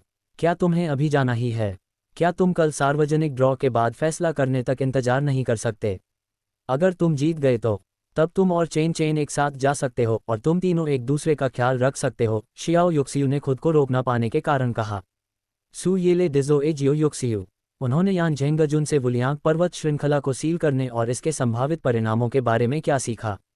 पत्नी, मुझे पता है कि तुम मेरे बारे में बहुत चिंतित हो, लेकिन अगर मेरा चयन नहीं हुआ तो मैं घर से ही चेन चेन को देख पाऊंगा, और न तो उसे और न ही वानिक्सू को बाहरी राज्य में युद्ध का कोई अनुभव है। मैं सबसे पहले अंदर जाऊंगी। इस प्रतियोगिता में दुनिया भर से 200 प्रतिभागी हैं, जिनमें से प्रत्येक देश से 3-3 प्रतिभागियों का चयन किया गया है। इस प्रकार कुल 600 प्रतिभागी हैं। अंदर पहुंचने के बाद मैं चेन चेन और बाकी लोगों को जल्दी से ढूंढ लूंगी। इसके अलावा चूंकि इस प्रतियोगिता में प्रतिभागियों को घर के अंदर तैनात होने की अनुमति है, इसका मतलब यह है कि वुलियांग पर्वत श्रृंखला में प्रवेश करना तुरंत मौत की सजा नहीं है। मेरी चिंता मत करो, मेरा जीवन हमेशा से कठिन रहा है। शाओ युक्सियू ने अपने आंसू रोके, गहरी सांस ली, ऊपर देखा और तेजी से पलकें झपकाईं। अपने आंसुओं को दबाते हुए कहा, ठीक है, सुरक्षित वापस आना। कुआं, जियाओ युक्सियू ने सबसे पहले फ़ोन काट दिया क्योंकि वह अपने आंसू रोक नहीं पा रही थी। फ़ोन रखने के तुरंत बाद वह बिस्तर पर लेट गई, तकिए से अपना चेहरा ढक लिया और फूट फूट कर रोने लगी। अतीत में उसने और सू ये ने साथ मिलकर कई खतरों का सामना किया था, लेकिन वे हमेशा उन पर विजय प्राप्त कर चुके थे। इस बार वह आशा करती है कि सूये उसके पिता को सुरक्षित और स्वस्थ ढूंढ ले और चेन चेन और वानिक्सू के पास सुरक्षित लौट आए। सू ये ने वुलियांग पर्वत श्रृंखला को पृष्ठभूमि में रखकर एक सेल्फी ली और वह तस्वीर शियाओ युक्सियू को भेज दी। फिर उसने अपना फ़ोन एक तरफ रख दिया, अपनी पीठ पर रखी 9 हेवंस थंडर स्वॉर्ड को छुआ और गंभीर चेहरे के साथ वुलियांग पर्वत श्रृंखला में कदम रखा। उसका लंबा सीधा शरीर घूमते हुए सफ़ेद कोहरे में गायब हो गया। योजक चिन्ह, योजक चिन्ह। सो रही सू चेन ने अचानक अपनी आंखें चौड़ी कर लीं। पिताजी, लिन, वानिक्सू भी जाग उठी। पतिदेव, क्या हुआ? सू चेन ने अपने बालों को सहलाते हुए कहा, कुछ नहीं, मैंने सपना देखा था, मैंने अपने पिता के बारे में सपना देखा था। मैं नीचे जाकर देखता हूँ कि मेरे पापा वापस आए हैं या नहीं। हो सकता है वो आ गए हों और मेरी मम्मी मुझे जगाना नहीं चाहती हों, इसलिए उन्होंने मुझे नहीं बुलाया।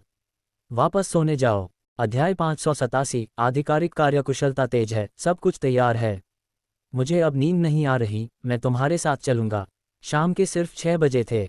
कुछ दिनों बाद उसकी जैविक घड़ी उस क्षेत्र के बाहर के समय के अनुसार समायोजित हो गई थी, इसलिए जब वह उठी तो लिन वानिक्सू दोबारा सो नहीं सकी। ठीक है, सू चेन ने सिर हिलाया और लिन वानिक्सू को नीचे ले गया। नीचे वाले लिविंग रूम में शियाओ युक्सियू का कहीं कोई अता पता नहीं था। माँ, क्या आपने मेरी माँ को देखा है? सू चेन ने रसोई में सब्जियां काट रही लू बियुन से पूछा। सू चेन की आवाज़ सुनकर लू बियुन मुड़ी और मुस्कुराते हुए बोली, तुम्हारी माँ अभी भी अपने कमरे में है और बाहर नहीं आई है। जाओ दरवाजा खटखटा कर देखो। उद्धरण चिन्ह, कुआं। सू चेन ने शियाओ युक्सियू के दरवाजे पर दस्तक दी। माँ, मैं आ रही हूँ। कुछ देर बाद जियाओ युक्सियू ने दरवाजा खोला और बाहर चली गई। तब तक वह रोना बंद कर चुकी थी, अपना चेहरा दोबारा धो चुकी थी और भावनात्मक रूप से खुद को संभाल चुकी थी। चेन चेन, क्या तुम जाग रहे हो? क्या तुमने अच्छी नींद ली? क्या पिताजी वापस आ गए हैं? तुम्हारे पिताजी आज रात तक वापस नहीं आएंगे। बूढ़े यान के घर से निकलने के बाद उसे एक दोस्त का फ़ोन आया। उसका दोस्त मुश्किल दौर से गुजर रहा है और उसने उससे मदद मांगी है। वह शायद कल तक व्यस्त रहेगा। सू चेन ने भौहें चढ़ाते हुए पूछा, क्या ये खतरनाक है? ये खतरनाक नहीं है, बस थोड़ा परेशान करने वाला है। कुछ नहीं है, चिंता मत करो। मैं पिताजी को फ़ोन करूंगा। शायद मैं अभी जवाब नहीं दे सकता। अब तक तो मुझे अंडरग्राउंड पैलेस में प्रवेश कर लेना चाहिए था, वहाँ सिग्नल कमज़ोर है। भूमिगत महल। हाँ, उसके दोस्त ने एक ऐसी कब्र खोदी है जिसमें ऐसे यंत्र लगे हैं जिन्हें वे चला नहीं सकते, इसलिए उन्होंने तुम्हारे पिता को बुलाया। तुम्हारे पिता पहले भी इस तरह के यंत्रों से परिचित हैं और उनके बारे में काफ़ी कुछ जानते हैं। जियाओ युक्सियू ने पहले ही एक अच्छा बहाना सोच लिया था। चिंता मत करो, तुम्हारे पिता बाहर आते ही हमें फ़ोन करेंगे। उन्होंने भूमिगत महल में प्रवेश करने से पहले मुझे फ़ोन किया था। मैंने उसे आपके सर्वोच्च स्तर के ग्रैंड मास्टर के रूप में पदोन्नति, वानिक्सू के बिगिनर ग्रैंड मास्टर के रूप में पदोन्नति और ये बताया कि आप दोनों राष्ट्रीय प्रतियोगिता में एक साथ भाग लेंगे। सू चेन ने सिर हिलाया, उसे महसूस हो रहा था कि कुछ गड़बड़ है, लेकिन वह ठीक से बता नहीं पा रही थी कि क्या गड़बड़ है। ठीक उसी समय दरवाजे की घंटी बजी और थोड़ी देर बाद लिन काइवू बूढ़े यान के सहायक के साथ अंदर दाखिल हुई। सहायक ने सू चेन को देखते ही तुरंत कहा, श्री सू, सूची के अनुसार सब कुछ तैयार है। मैं इसे तुरंत यहाँ मंगवा देता हूँ। कृपया जांच लें कि आपको और कुछ चाहिए या नहीं, मैं उसका तुरंत ध्यान रखूंगा।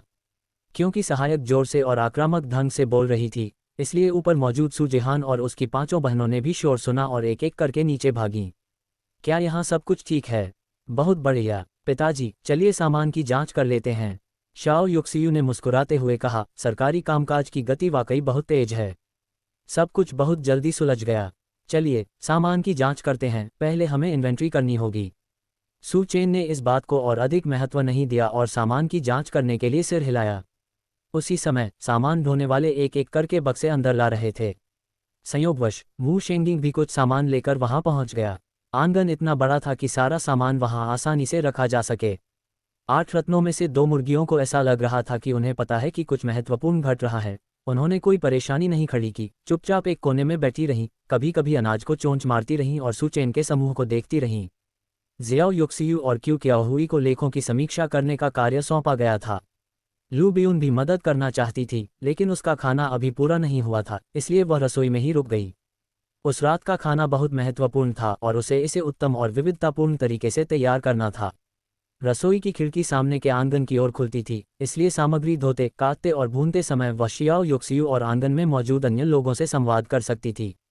वह आंगन में हो रही हर चीज को देख सकती थी। इन जूतों की क्वालिटी तो लाजवाब है। ये किस ब्रांड के हैं? इनकी लोच तो कमाल की है। मुझे तो ऐसा लग रहा है जैसे इन पर चलने से भी ये नहीं फटेंगे। जियाओ युक्सियू ने जूतों का निरीक्षण करते हुए कहा। सहायक ने मुस्कुराते हुए समझाया, आंटी शियाओ, ये सामान विशेष रूप से फील्ड कॉम्बैट यूनिट्स के लिए बनाए गए हैं और आम जनता को नहीं बेचे जाते हैं। श्री सू और अधिकारी लिन की राष्ट्रीय प्रतियोगिता में भागीदारी के लिए हमने हर चीज को उच्चतम मानकों के अनुसार तैयार किया है। आप गुणवत्ता के बारे में पूरी तरह निश्चिंत रह सकते हैं। शाओ युक्सियू ने बड़ी संतुष्टि के साथ सिर हिलाया और फिर जूते सू चेन और लिन वानिक्स्यू को पहनने के लिए दे दिए ताकि वे देख सकें कि वे फिट होते हैं या नहीं। आपको ये जानने के लिए जूते पहनकर देखने होंगे कि वे वास्तव में ठीक से फिट होते हैं या नहीं। इसके अलावा जंगल में जीवित रहने के लिए उच्च गुणवत्ता वाले और अच्छी तरह से फिट होने वाले जूतों की एक जोड़ी अत्यंत आवश्यक थी। एयर के नंबर 1 बनो रनिंग शूज़ का ये नारा स्पष्ट करता है कि अच्छे रनिंग शूज़ का होना कितना महत्वपूर्ण है। खतरनाक वुलियांग पर्वत श्रृंखला में यदि किसी को खतरे का सामना करना पड़ता था तो धीरे भागने वाले आसानी से शिकार बन जाते थे, जबकि तेजी से भागने वाले बच निकलने में कामयाब हो जाते थे। सू चेन और लिन वानिक्सू ने जूते पहनने के बाद थोड़ी देर इधर उधर घूमे और फिर नीचे कूद गए। बहुत उपयुक्त, ये मुझे बिल्कुल फिट आते हैं। दोनों बहुत संतुष्ट थे। इसके अलावा बाकी सभी चीज़ें बेहद उच्च गुणवत्ता की थीं। उदाहरण के लिए टॉर्च न केवल सौर ऊर्जा से चार्ज हो सकती थी, बल्कि इसमें रिचार्जेबल बैटरी भी लग सकती थी। इसकी आंतरिक बैटरी अकेले ही 6 महीने तक चल सकती थी और नहीं होने पर जितनी रोशनी देती थी उतनी ही रोशनी देती रहती थी। प्रकाश की भेदन क्षमता अत्यंत प्रबल थी, जो 2000 मीटर तक पहुंचती थी और प्रकाश की किरण 8 गुना अधिक शक्तिशाली थी। इसके अलावा इन सेटिंग्स को मैन्युअल रूप से संशोधित किया जा सकता है। प्रकाश किरण की दूरी और तीव्रता को समायोजित किया जा सकता है। वहाँ प्राथमिक चिकित्सा किट, चाकू, आग जलाने के उपकरण, संपीड़ित ऊर्जा बिस्कुट आदि जैसी चीजें भी थीं, जो बाजार में उपलब्ध नहीं थीं और व्यावसायिक उत्पादों से अतुलनीय थीं। आधे घंटे बाद सहायक द्वारा लाई गई सभी वस्तुओं की सूची बनाई गई और उन्हें श्रेणियों के अनुसार वर्गीकृत किया गया। इससे सू चेन को बाद में उन्हें अपने स्टोर रूम में रखने में आसानी होगी। शाओ युक्सियू ने सहायक यू से कहा, शाओ यू, सब कुछ ठीक है, कोई कमी नहीं है। अब आप अपने काम पर लौट सकते हैं। ठीक है, तो मैं जा रहा हूँ। अगर कुछ पता चले तो मुझे फ़ोन कर देना। सहायक यू ने यह नहीं पूछा कि सू चेन और लिन वानिक्सू इतना सारा सामान अंदर कैसे ले जाएंगे, क्योंकि सू चेन के अपने कुछ रहस्य थे। उसे बस अपनी जिम्मेदारी को अपनी पूरी क्षमता से निभाने की जिम्मेदारी लेनी थी। सहायक यू के जाने के बाद शियाओ युक्सियू और सू जेहान की पांचों बहनों ने सारा सामान बैठक कक्ष में रख दिया। इसका उद्देश्य ये सुनिश्चित करना था कि यदि सू चेन आंगन में दूरबीन से सामान रखती है तो कोई उसे देख न सके। चेन, वानिक्स्यू, जिकिंग, आओ और इन 2 पोर्टेबल मिसाइलों को देखो। वू शेंगिंग ने मिसाइलों को ले जाने वाले सैनिकों को पहले ही द्वार के बाहर इंतजार करने के लिए कह दिया था। आंगन में मौजूद हर कोई परिवार का सदस्य था। सू चेन और मू शेंगिंग ने दोनों कंटेनर खोले और उनके अंदर मिसाइलें देखीं, साथ ही कई युद्धक हथियारों के 4 बक्से भी देखे। प्रत्येक बॉक्स में 10 युद्धक हथियार लगे हुए थे। एक मल्टी वॉरहेड मिसाइल 3 वॉरहेड दाग सकती थी और इसकी शक्ति भयावह थी। यह आसानी से उस क्षेत्र के ऊपर उड़ रहे लड़ाकू विमानों को मार गिरा सकता था। चेन, वानिक्सू, क्या आप अभी खाली हैं? क्या हुआ पिताजी? सू चेन ने मिसाइलों को देखते हुए पूछा। मैंने इस तरह की पोर्टेबल मिसाइलें पहली बार देखी थीं। ये सचमुच अद्भुत था। वे देखने में इतनी छोटी थीं, फिर भी विमानों को मार गिरा सकती थीं। मैं उन्हें सैन्य अड्डे पर ले जाना चाहता हूं ताकि वे इन पोर्टेबल मिसाइलों का उपयोग करने का अभ्यास कर सकें। उन्हें गोली चलाने से पहले निशाना लगाना होगा ताकि वे चूक न जाएं, वू शेंगिंग ने कहा। डिंग, निर्णय लेने के लिए मेजबान को बधाई। अध्याय 588। ये परिवार हैरान है। दूसरा पद लिन वानिक्सू को सौंपा गया। विकल्प 1, अभ्यास करने के लिए मू शेंगिंग के साथ सैन्य अड्डे पर जाएं। इनाम, पोर्टेबल मिसाइलों को संचालित करने की क्षमता, जिससे आप स्नाइपर के बादशाह बन जाएंगे। विकल्प 2, मू शेंगिंग के साथ अभ्यास करने के लिए सैन्य अड्डे पर न जाएं। इनाम, पिस्तौल निशानेबाजी में महारत हासिल करें, जिससे आप पिस्तौल के बादशाह बन जाएंगे। क्या कोई विकल्प था भी? किसी मिसाइल की शक्ति किसी बंदूक की शक्ति से कहीं अधिक प्रभावशाली होती है। वर्तमान में एलीट ग्रैंड मास्टर के रूप में एक मिसाइल भी उसे मार नहीं सकती, लेकिन इससे उसकी गति धीमी जरूर हो सकती है। जहां तक पिस्तौल की बात है, उससे उसे घायल करना और भी मुश्किल होगा। उसका प्रभाव कम होता है और उसकी मारक क्षमता की तुलना मिसाइल से नहीं की जा सकती। इसलिए सू चेन ने तुरंत मू शेंगिंग से कहा, ठीक है पिताजी, चलिए चलते हैं। अभ्यास करने के लिए बेस पर चलते हैं। डिंग, मेजबान को उनके चुनाव के लिए बधाई। उन्हें पोर्टेबल मिसाइलों को संभालने का कौशल प्राप्त होगा। क्या मेजबान इस क्षमता को अभी सक्रिय करना चाहता है? सक्रिय करो। जैसे ही सू चेन ने अपने शब्द बोले, पोर्टेबल मिसाइलों के संचालन के बारे में बहुत सारा ज्ञान और कौशल, जैसे कि वारहेड बदलना, कोण समायोजन, लक्ष्य लॉक ऑन और बहुत कुछ एक साथ उसके दिमाग में आ गया। 10 सेकंड बाद सू चेन ने अपनी आंखें खोलीं। अपने सामने मौजूद पोर्टेबल मिसाइल को दोबारा देखते ही उसे तुरंत पता चल गया कि इसे कैसे चलाना है। यह एहसास बेहद संतोषजनक था। सतह से सतह पर मार करने वाले परिदृश्य में एक बार जब ये पोर्टेबल मिसाइल अपने लक्ष्य पर लॉक हो जाती है तो लक्ष्य की गति चाहे जैसी भी हो, उसे भेदने की 85% संभावना होती है। अगर इसे उनके स्नाइपर के राजा वाले अभियानों के साथ मिला दिया जाए तो उनकी सफलता दर 100% होगी। बहुत बढ़िया। हाँ, बंदूक चलाने से कहीं ज्यादा संतोषजनक ये था। आखिरकार पिस्तौल से तो दुश्मन हिल डुल कर बच सकता था, लेकिन मिसाइल में रडार और इंफ्रारेड को मिलाकर एक लक्ष्यीकरण और ट्रैकिंग प्रणाली होती थी। ये लक्ष्य की गतिविधियों के आधार पर अपने उड़ान पथ को बदल सकती थी और अंततः लक्ष्य को भेद सकती थी। ये कौशल हासिल करने के बाद सू चेन तुरंत मिसाइल लॉन्च करने के रोमांच का अनुभव करने के लिए कुछ फील्ड ऑपरेशन करना चाहता था। एक पुरुष होने के नाते मुझे इस प्रकार के उच्च तकनीक वाले हथियारों के प्रति असाधारण उत्साह महसूस हुआ। ये बिल्कुल वैसा ही था जैसा उसके बचपन में था, जहां लड़कियां बाबी गुड़ियों से खेलना पसंद करती थीं, वहीं वह एक बच्चे के रूप में सभी प्रकार की खिलौना बंदूकों से खेलना पसंद करता था। जब मू शेंगिंग सू चेन और लिन वानिक्सू को पोर्टेबल मिसाइल को संभालने का अभ्यास कराने के लिए बेस पर ले जा रहा था, तभी लू बियुन दौड़कर बाहर आए और चिल्लाए, क्या तुम लोग रात के खाने के बाद जा रहे हो? रात के भोजन तैयार है। मू शेंगिंग ने कहा, बहन लू, चेन और वानिक्सू के लिए खाना गर्म पानी से भरे लंच बॉक्स में रख दो ताकि वे उसे अपने साथ ले जा सकें। यहाँ से बेस तक पहुँचने में 1 घंटे से ज़्यादा का समय लगता है और आने जाने में 3 घंटे लगते हैं। समय बहुत कीमती है। ठीक है, एक पल रुकिए। लू बियुन तुरंत रसोई की ओर भागी। शाओ युक्सियू को 2 थर्मल लंच बॉक्स मिले और उन्होंने मिलकर सू चेन और लिन वानिक्सू के लिए खाना अंदर रख दिया ताकि वे उसे ले जा सकें। इन मिसाइलों को दागने के लिए सटीकता में सुधार करने के लिए बहुत अभ्यास की आवश्यकता होती थी। आखिरकार कल जब वे वुलियांग पर्वत श्रृंखला में प्रवेश करेंगे तो उनके पास अनुकूलन और अभ्यास करने का समय नहीं होगा। आज रात जाकर और अभ्यास करना अच्छा रहा। इसी बीच सू चेन और लिन वानिक्सू मू शेंगिंग के पीछे पीछे ट्रांसटी शहर के बाहरी इलाके में स्थित ड्रैगन कंट्री के सैन्य अड्डे पर गए। ये परिवार के घर में ये शाओपिंग, ये चांगकियू और ये जिनरोंग ने संदूकों और अलमारियों की छानबीन की और ये जिनसोंग को देने के लिए विभिन्न कीमती खजाने निकाले। जिनसोंग, क्या एल्डर यान ने आज रात आपको अपना फैसला पक्का करने के लिए फ़ोन किया था? ये शाओपिंग ने खजाने निकालते हुए पूछा। ये जिनसोंग ने सिर हिलाया। चाचा जी, नहीं, लेकिन ये तो मैं ही होऊंगा। जिन चेंगजिन मेरे जितना ताकतवर नहीं है। सूमिंग की बात करें तो हमें खबर मिली है कि उसने जो 10 लाल फल प्राप्त किए थे वे लौटते ही सूई को दे दिए गए। सूई के उन्हें ठीक से इस्तेमाल करने से पहले ही वह उन्हें सूई से मिलने ले गया। हमारे लोगों ने भी सूई को लाल फलों का डिब्बा लेकर लौटते देखा। इसलिए सूमिंग ने ग्रैंड मास्टर नोविस का पद पाने के लिए लाल फलों का सेवन नहीं किया होगा। और सूमिंग के दूसरे स्थान पर आने का एकमात्र कारण यह था कि युनझांग और एली हिल्टन को सूचेन ने मार डाला था। अन्यथा वह कभी भी दूसरे स्थान पर नहीं आ पाता। ये सुनकर ये शाओपिंग ने अपने माथे पर बंधी सफ़ेद शोभ पट्टी को छूने के लिए हाथ उठाया। उसका चेहरा गुस्से से लाल हो गया और उसने दांत पीसते हुए कहा, सूचेन, इसने मेरे बेटे युनझांग को मार डाला। जिनसोंग, तुम्हें अपने चाचा का बदला लेना होगा। चिंता मत करो चाचा, मैं बदला जरूर लूंगा। वैसे सूचेन अब ग्रैंड मास्टर है और मैं उसे हरा नहीं सकता, लेकिन इससे कोई फर्क नहीं पड़ता। एक बार जब मैं राष्ट्रीय प्रतियोगिता में भाग लूंगा और उसके साथ टीम बनाऊंगा तो मैं धीरे धीरे उसकी उस प्रतिष्ठा को बर्बाद कर दूंगा जो उसने व्यक्तिगत प्रतियोगिता के दौरान अर्जित की थी और उसे पूरे ड्रैगन देश में हंसी का पात्र बना दूंगा। सूचेन की मृत्यु के बाद मैं पूरे ड्रैगन देश की महान जिम्मेदारियों को संभालूंगा और अपने ये परिवार को गौरव की ओर ले जाऊंगा। इन शब्दों से तीनों बुजुर्ग बहुत उत्साहित हो गए, लेकिन ये चाणक्य ने उन्हें चेतावनी दी, जिनसोंग, सूचेन को कम नहीं आंकना चाहिए। वह बेहद तुच्छ है। अगर तुम मुझसे गठबंधन करोगे तो अपनी नफरत छुपाकर रखोगे, वरना अगर उसे पता चल गया तो वह तुम्हें मार डालेगा।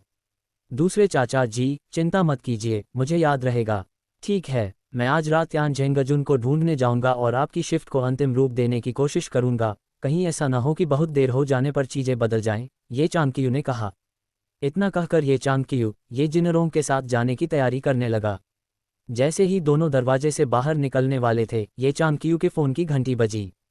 यह एओला हिल्टन का फोन था। ये चाणक्य फोन उठाया। जब उसने एओला हिल्टन की बात सुनी तो उसके चेहरे के भाव एकदम बदल गए। उसने कांपती हुई आवाज में पूछा, क्या ये पक्का हो गया है? हाँ, आज रात सूचेन और लिन वानिक्सू को मारने का तुम्हारा आखिरी मौका है। अन्यथा एक बार जब वे वुलियांग पर्वत श्रृंखला में प्रवेश कर चैंपियनशिप जीत लेंगे और सुरक्षित वापस लौट आएंगे तो तुम्हारा पूरा ये परिवार खतरे में पड़ जाएगा। उद्धरण चिन्ह ... इसे सुपरिवार जड़ से उखाड़ फेंकेगा। इसका एक भी निशान नहीं बचेगा। एओला हिल्टन ने कहा ठंडे स्वर में। ठीक है, मैं समझ गया, मुझे बताने के लिए धन्यवाद। इतना कहकर ये चाणक्य ने कहा। फोन काट दिया। ये चाणक्य के शब्दों और उनके उदास चेहरे के कारण पूरे स्टूडियो का माहौल तनावपूर्ण हो गया। क्या हुआ दूसरे भाई? ये जिनरोंग ने पूछा। ये चाणक्य ने गहरी सांस ली और आंवला ने उसे जो बताया था उसे दोहराया। ये जिनसोंग ने अविश्वास से कहा, यह कैसे संभव है? एल्ड यान ने लिन वानिक्सू को इस प्रतियोगिता में भाग लेने के लिए कैसे चुना होगा? लिन वानिक्सू तो सिर्फ 5वें दर्जे का मध्यस्तरीय योद्धा है। वह मेरे सामने टिक नहीं सकता। क्या बूढ़ा यान पागल हो गया है? क्या ये लिन वानिक्सू को मौत की सजा देना नहीं है? इससे हमारे ड्रैगन देश को क्या फायदा होगा? इससे तो हमें अंतहीन मुसीबतें ही मिलेंगी। ये जिनसोंग ने बोलते हुए अपने हाथ में पकड़े खजाने नीचे रख दिए और घबराहट से कांपते हुए दरवाजे की ओर चल पड़ा। मैं एल्ड यान को ढूंढकर उन्हें सारी बात समझाऊंगा। सिर्फ इसलिए कि सूचेन की पत्नी बहुत अच्छी है, उसे टीम में नहीं डाल सकते। यह कोई जंगल में जीवित रहने का कार्यक्रम नहीं है, ये राष्ट्रीय चैंपियनशिप है। हमारे ड्रैगन साम्राज्य का भविष्य दांव पर लगा है। ये चाणक्य ने ये जिनसोंग को रोककर कहा, लिन वानिक्सू अब एक नौसिखिया ग्रैंड मास्टर हैं। विस्मयादिबोधक चिन्ह, विस्मयादिबोधक चिन्ह, विस्मयादिबोधक चिन्ह। आंख, ऐसा लगा मानो ये जिनसोंग, ये शाओपिंग और ये जिनरोंग के दिमाग में अचानक बिजली कड़क गई हो। सभी लोग अविश्वास भरी निगाहों से ये चाणक्य को घूर रहे थे। अध्याय 589। ये परिवार हार मानने को तैयार नहीं है, वे सब कुछ दांव पर लगाने को तैयार हैं। तुम भूल गए हो कि सूई ने सूर्य को 10 सिंदूरी फल दिए थे। एक सिंदूरी फल ग्रैंड मास्टर नौसिखिया रैंक के बराबर होता है। सूचेन को भी ग्रैंड मास्टर नौसिखिया रैंक तक पहुंच जाना चाहिए था। यह स्वाभाविक ही है कि उसने लिन वानिक्सू को उस स्तर तक पहुंचाया।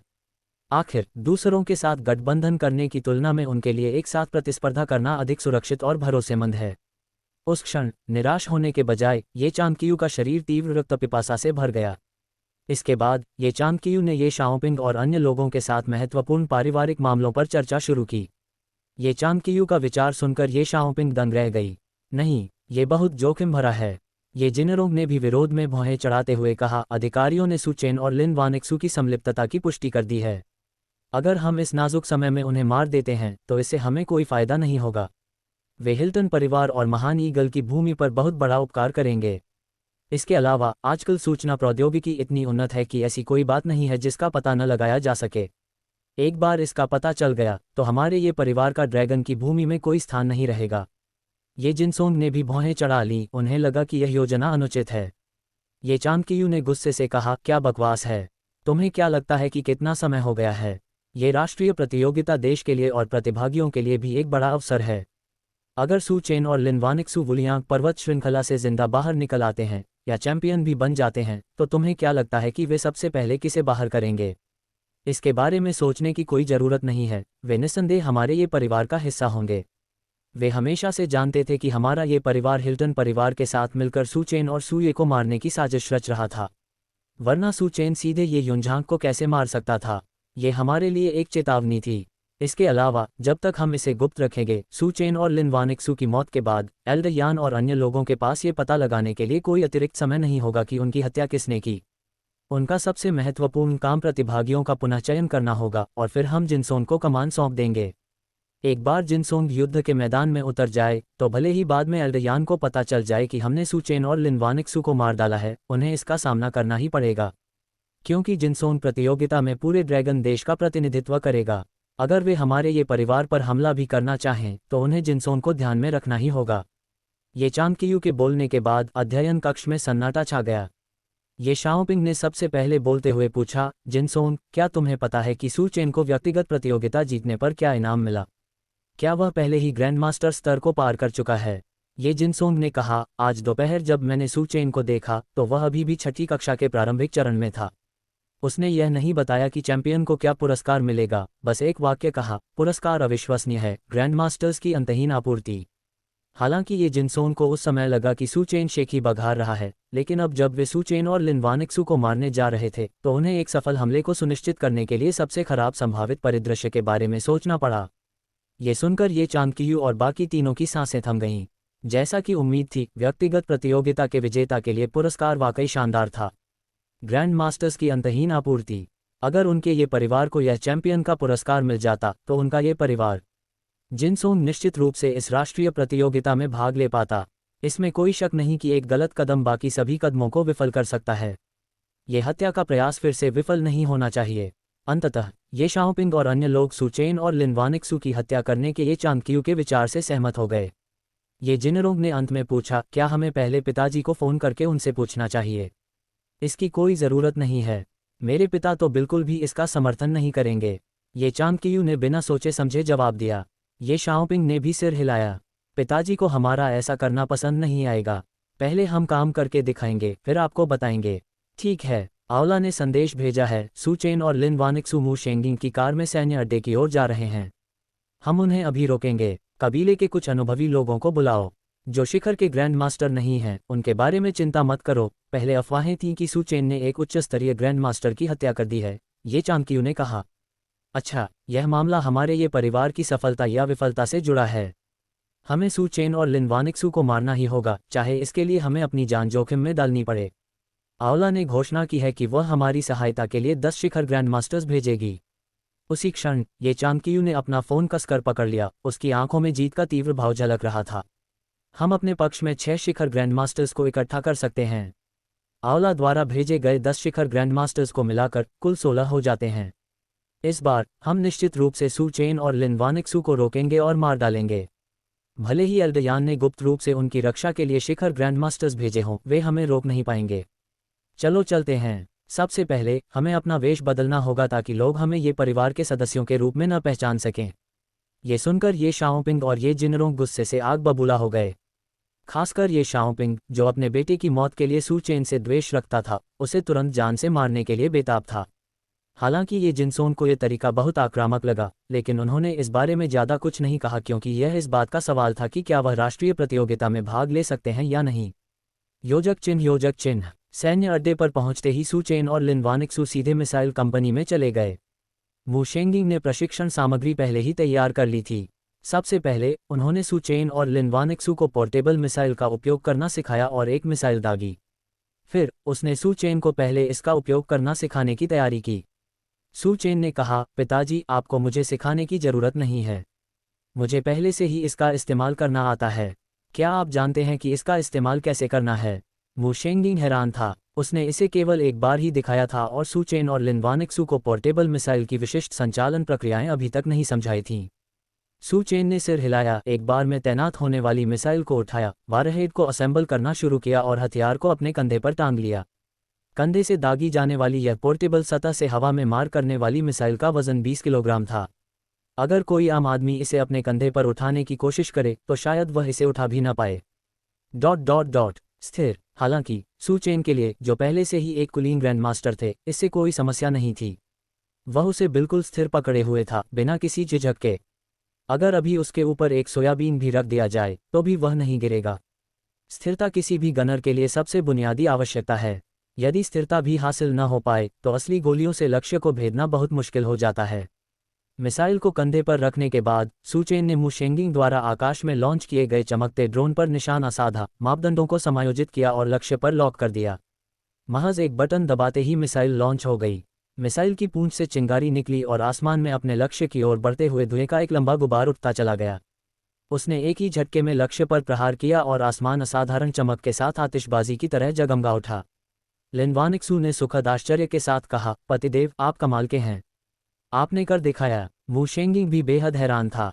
उसने कभी सोचा भी नहीं था कि सू चेन उसे सिर्फ एक बार इस्तेमाल करते हुए देखकर ही सीख लेगा, और उन्होंने ये पहले ही प्रयास में कर दिखाया। ये तो वाकई शानदार था। पास ही मौजूद मिसाइल कंपनी के कमांडर भी स्तब्ध रह गए। उनके लिए भी शुरुआत बुनियादी कौशल से ही हुई थी। बुनियादी बातों में महारत हासिल करने के लिए भी उन्हें मिसाइल प्रक्षेपण प्रशिक्षण शुरू करने से पहले कम से कम 1 महीने के अभ्यास की आवश्यकता होती थी। इसके अलावा पहले प्रक्षेपण में लक्ष्य को भेद पाना भी दुर्लभ था। जिन लोगों ने लक्ष्य को भेदने में कामयाबी हासिल की, वे या तो भाग्यशाली थे और दूसरी बार असफल रहे, या उन्होंने वास्तविक गोलीबारी का अभ्यास शुरू करने से पहले कम से कम 3 महीने तक अपने कौशल का अभ्यास किया था। अध्याय 590, सू चेन की घर वापसी के लिए उच्च सुरक्षा एस्कॉर्ट। तीसरा अपडेट। मैंने कभी किसी ऐसे व्यक्ति को नहीं देखा था जो मिसाइल प्रक्षेपण को केवल एक बार देखने के बाद और उसकी संरचना को समझे बिना भी लक्ष्य को भेदने में सक्षम हो।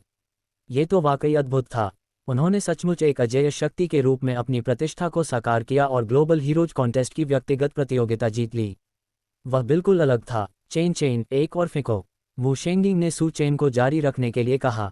ठीक है। सू चेन के लिए भी ये पहली बार था जब उसने मिसाइल दागी थी और उसे अपने लक्ष्य पर लगते देखना बेहद संतोषजनक था। उसने खेलना जारी रखा। सू चेन ने लगातार 10 बार निशाना लगाया और हर बार लक्ष्य पर प्रहार किया। वू शेंगिंग आश्चर्यचकित रह गया। चेन, तुम तो सच में प्रतिभाशाली हो। हाँ, मैं तुम्हें और वानिक्सू को मिसाइल की संरचना फिर से समझा देता हूँ और फिर तुम खुद वानिक्सू को सिखा देना। अगर तुम उसे सिखाओगे तो वानिक्सू निश्चित रूप से जल्दी सीख जाएगा। ठीक है। दरअसल मुझे पोर्टेबल मिसाइलों की संरचना कुछ समय से समझ में आ रही थी।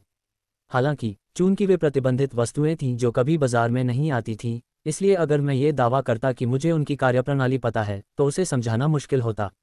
वू शेंगिंग को ही समझाने देना सबसे अच्छा था, क्योंकि पोर्टेबल मिसाइल काफ़ी सरल थी और इसकी संरचना को कुछ ही मिनटों में समझाया जा सकता था। स्पष्टीकरण के बाद सू चेन ने लिन वानिक्सू को व्यावहारिक तरीके से पढ़ाना शुरू किया। हालांकि लिन वानिक्सू ने कभी मिसाइल नहीं दागी थी, लेकिन वह पिस्तौल, स्नाइपर राइफल और असॉल्ट राइफल चलाने में बेहद कुशल थी। वह हर साल एजेंसी की वार्षिक शूटिंग प्रतियोगिता की चैंपियन बनती थी। इसलिए सू चेन के मार्गदर्शन में लिन वानिक्सू भी लक्ष्य को भेदने में सफल रही। उसकी सटीकता लगातार बेहतर हो रही थी। वू शेंगिंग एक तरफ बैठकर चाय पी रहे थे और मुस्कुराते हुए दोनों को मिसाइलें दागते हुए देख रहे थे। वे दोनों ही प्रतिभाशाली थे। मुझे उम्मीद थी कि इस बार वे ड्रैगन साम्राज्य को निषिद्ध शहर के शिखर तक ले जा सकेंगे, इस भारी भरकम प्रतियोगिता की चैंपियनशिप जीत सकेंगे और वुलियांग पर्वतमाला से सुरक्षित बाहर निकल सकेंगे।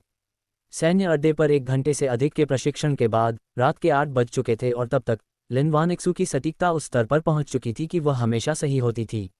ऐसा इसलिए था क्योंकि ड्रोन अवरोधक नहीं छोड़ता था, इसलिए सटीकता में सुधार किया जा सकता था और हर शॉट में लक्ष्य को भेदा जा सकता था। यदि लक्ष्य विभिन्न प्रकार के बचाव संबंधी दांव पेच अपनाता है तो सटीकता कम हो जाएगी, लेकिन इस पोर्टेबल मिसाइल के लिए सबसे रूढ़िवादी सटीकता अभी भी 85% थी। प्रशिक्षण सत्र समाप्त होने के बाद सू चेन ने वू शेंगिंग से 10 और मिसाइलों के बक्से तैयार करने को कहा। क्या आप इन्हें पैक कर सकते हैं? वू शेंगिंग ने पूछा। मैं पैक कर सकता हूं, सू चेन ने सहमति जताई। चूंकि उसकी जगह 8 घन मीटर थी, इसलिए युद्ध मिसाइलों के 10 बक्सों को एक के ऊपर एक रखने से ज़्यादा जगह नहीं घिरी। उसे पर्याप्त मिसाइलों की आवश्यकता थी ताकि समय आने पर वे खत्म न हो जाएं। यह एक बंदूक की तरह थी, गोलियों के बिना, ये सिर्फ कबाड़ थी। बहुत बढ़िया। वू शेंगिंग ने युद्धक मिसाइलों के 50 बक्से मंगवाए, जितनी ज्यादा हो उतना अच्छा। अगर सू चेन के अंतरिक्ष जेड पेंडेंट में अभी भी जगह होती तो वह और भी ज्यादा मिसाइलें रखता। जब सब कुछ व्यवस्थित हो गया और चून की रात हो चुकी थी, इसलिए किसी भी घटना से बचने के लिए बेस पर पहुंचने के समय के विपरीत वू शेंगिंग ने सीधे पूरी टैंक कंपनी, मिसाइल कंपनी और वायुसेना कंपनी को उन्हें वापस ले जाने का आदेश दिया। मिसाइल कंपनी मिसाइल लॉन्चर लेकर आई थी, उनकी शक्ति पोर्टेबल मिसाइलों से कहीं अधिक थी। एक ही लड़ाकू मिसाइल दागे जाने पर एक साथ कई बड़े शहरों को नष्ट कर सकती थी। टैंक कंपनी ने सू चेन और अन्य लोगों को ले जा रहे वाहन के आगे, पीछे, बाईं ओर और दाईं ओर मिसाइल लॉन्चर तैनात कर रक्षात्मक संरचना बना ली। आकाश में वायु कंपनी ड्रैगन साम्राज्य के नवीनतम विकास अत्याधुनिक जे सीरीज लड़ाकू विमानों के साथ गश्त कर रही थी। ये तैनाती अभूतपूर्व शक्ति का प्रदर्शन कर रही थी। वहां से गुजर रहे मार्शल आर्टिस्टों ने इस दृश्य को आश्चर्य से देखा, फिर स्वतः ही 100 मीटर से अधिक दूर चले गए और बातचीत करने के लिए इकट्ठा हो गए। ये ड्रैगन साम्राज्य की सेना है। ये क्या कर रहे हैं? किसी को एस्कॉर्ट कर रहे हैं, है ना? किसे एस्कॉर्ट कर रहे हैं? इनके पास जमीनी और हवाई सहायता है। हे भगवान, ये तो मिसाइल वाहन है ना? इतने सारे टैंक, ये तो बहुत ही ऊंचे मानक हैं। क्या ऐसा हो सकता है कि कल राष्ट्रीय प्रतियोगिता होने के कारण ड्रैगन किंगडम ने कोई भारी भरकम टैंक भेजा हो? संभवतः। वैसे ड्रैगन साम्राज्य वाकई बहुत शक्तिशाली है। दरअसल उन्होंने व्यक्तिगत प्रतियोगिता में पहला और दूसरा स्थान हासिल किया। दूसरे स्थान का पुरस्कार 10 सिंदूरी फल हैं, जो सीधे ग्रैंड मास्टर नौसिखिया के पद तक पहुंचने में आपकी मदद कर सकते हैं। क्या विजेता के लिए पुरस्कार और भी अधिक प्रभावशाली नहीं होगा? लगता है इस बार ड्रैगन साम्राज्य शक्तिशाली होने वाला है। वे शायद ग्रेट ईगल कंट्री को भी हरा दें और इस राष्ट्रीय प्रतियोगिता में चैंपियनशिप जीत लें। सच में, क्या ड्रैगन किंगडम राष्ट्रीय प्रतियोगिता में भी चैंपियनशिप जीत पाएगा? दरअसल ऐसा लगता है कि यह संभव है।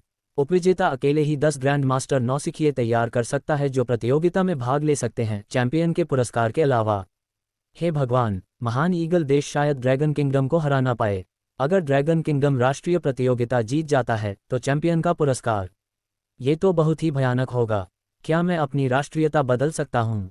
मैं ड्रैगन किंगडम में शामिल होना चाहता हूँ।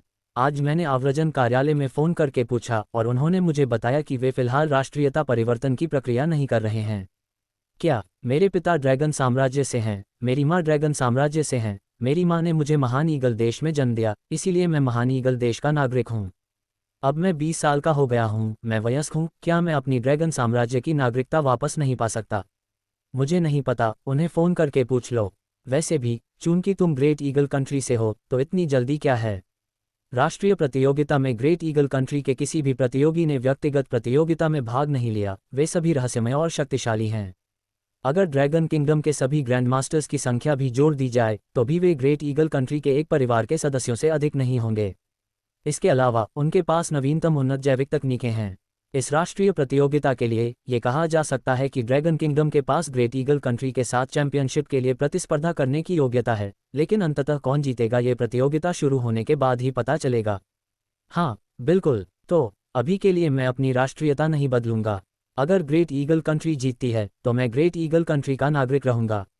अगर ड्रैगन किंगडम जीतता है तो मैं अपनी राष्ट्रीयता बदल लूंगा। मुझे पूरा यकीन है कि मैं फिर से ड्रैगन किंगडम का नागरिक बन पाऊंगा। पास के ड्रैगन साम्राज्य के लोग ये सुनकर क्रोधित हो गए और मन ही मन बड़बड़ाने लगे। अनिंगली, अगर तुम अब नहीं लौटे तो अंतर्राष्ट्रीय प्रतियोगिता समाप्त होने के बाद चाहे तुम उनसे अपनी ड्रैगन साम्राज्य की नागरिकता वापस देने की भीख मांगो, वे तुम्हें नहीं देंगे। धिक्कार है, निकम्मे। ... कार में बैठे बैठे सुचेन को शियाओ युक्सियू का फोन आया। चेन, वानिक्सू के साथ तुम्हारा प्रशिक्षण कैसा रहा? माँ, वानिक्सू और मैंने ट्रेनिंग पूरी कर ली है और हम घर वापस आ रहे हैं। बहुत बढ़िया। तुमने आज रात ज़्यादा नहीं खाया, इसलिए तुम्हारी मालू और मैंने तुम्हारे लिए और व्यंजन तैयार किए हैं। वापस आओ और कुछ हल्का फुल्का खा लो। हमारे पास तुम्हारी पसंद की झींगा मछली और वानिक्सू की पसंद की मसालेदार झींगा मछली भी है। सुचेन मुस्कुराए और बोली, अच्छा, कसरत करने के बाद मुझे थोड़ी भूख लग रही है। ठीक है माँ, हमारे वापस आने का इंतज़ार करो और खाना खा लो। अच्छा। जियाओ युक्सियू ने मुस्कुराते हुए सिर हिलाया और कहा, वापस आते समय सावधान रहना। मुझे डर है कि कोई तुम्हें रोककर जान से मारने की कोशिश न करे। आखिरकार ये घटना बाहरी इलाकों में कानूनविहीन शहर ट्रांसटी के पास घटित हो रही थी। हालांकि सुचेन और लिनवानिक्सु के राष्ट्रीय प्रतियोगिता में भाग लेने के लिए चुने जाने की आधिकारिक घोषणा अभी तक नहीं हुई थी, लेकिन अनुमान है कि कई लोगों को पहले ही यह खबर मिल चुकी थी। माँ, चिंता मत करो। पिताजी मू ने हमें वापस लाने के लिए एक टैंक कंपनी, एक मिसाइल कंपनी और एक वायुसेना कंपनी भेजी है। अगर कोई उन्हें रोकने की कोशिश भी करता तो उन्हें नरसंहार का सामना करना पड़ता। वह पहले से ही शिखर सम्मेलन का ग्रैंड मास्टर था। उसे इस बात का जरा भी अंदाजा नहीं था कि उसकी अपनी ताकत कितनी भयावह हो गई थी।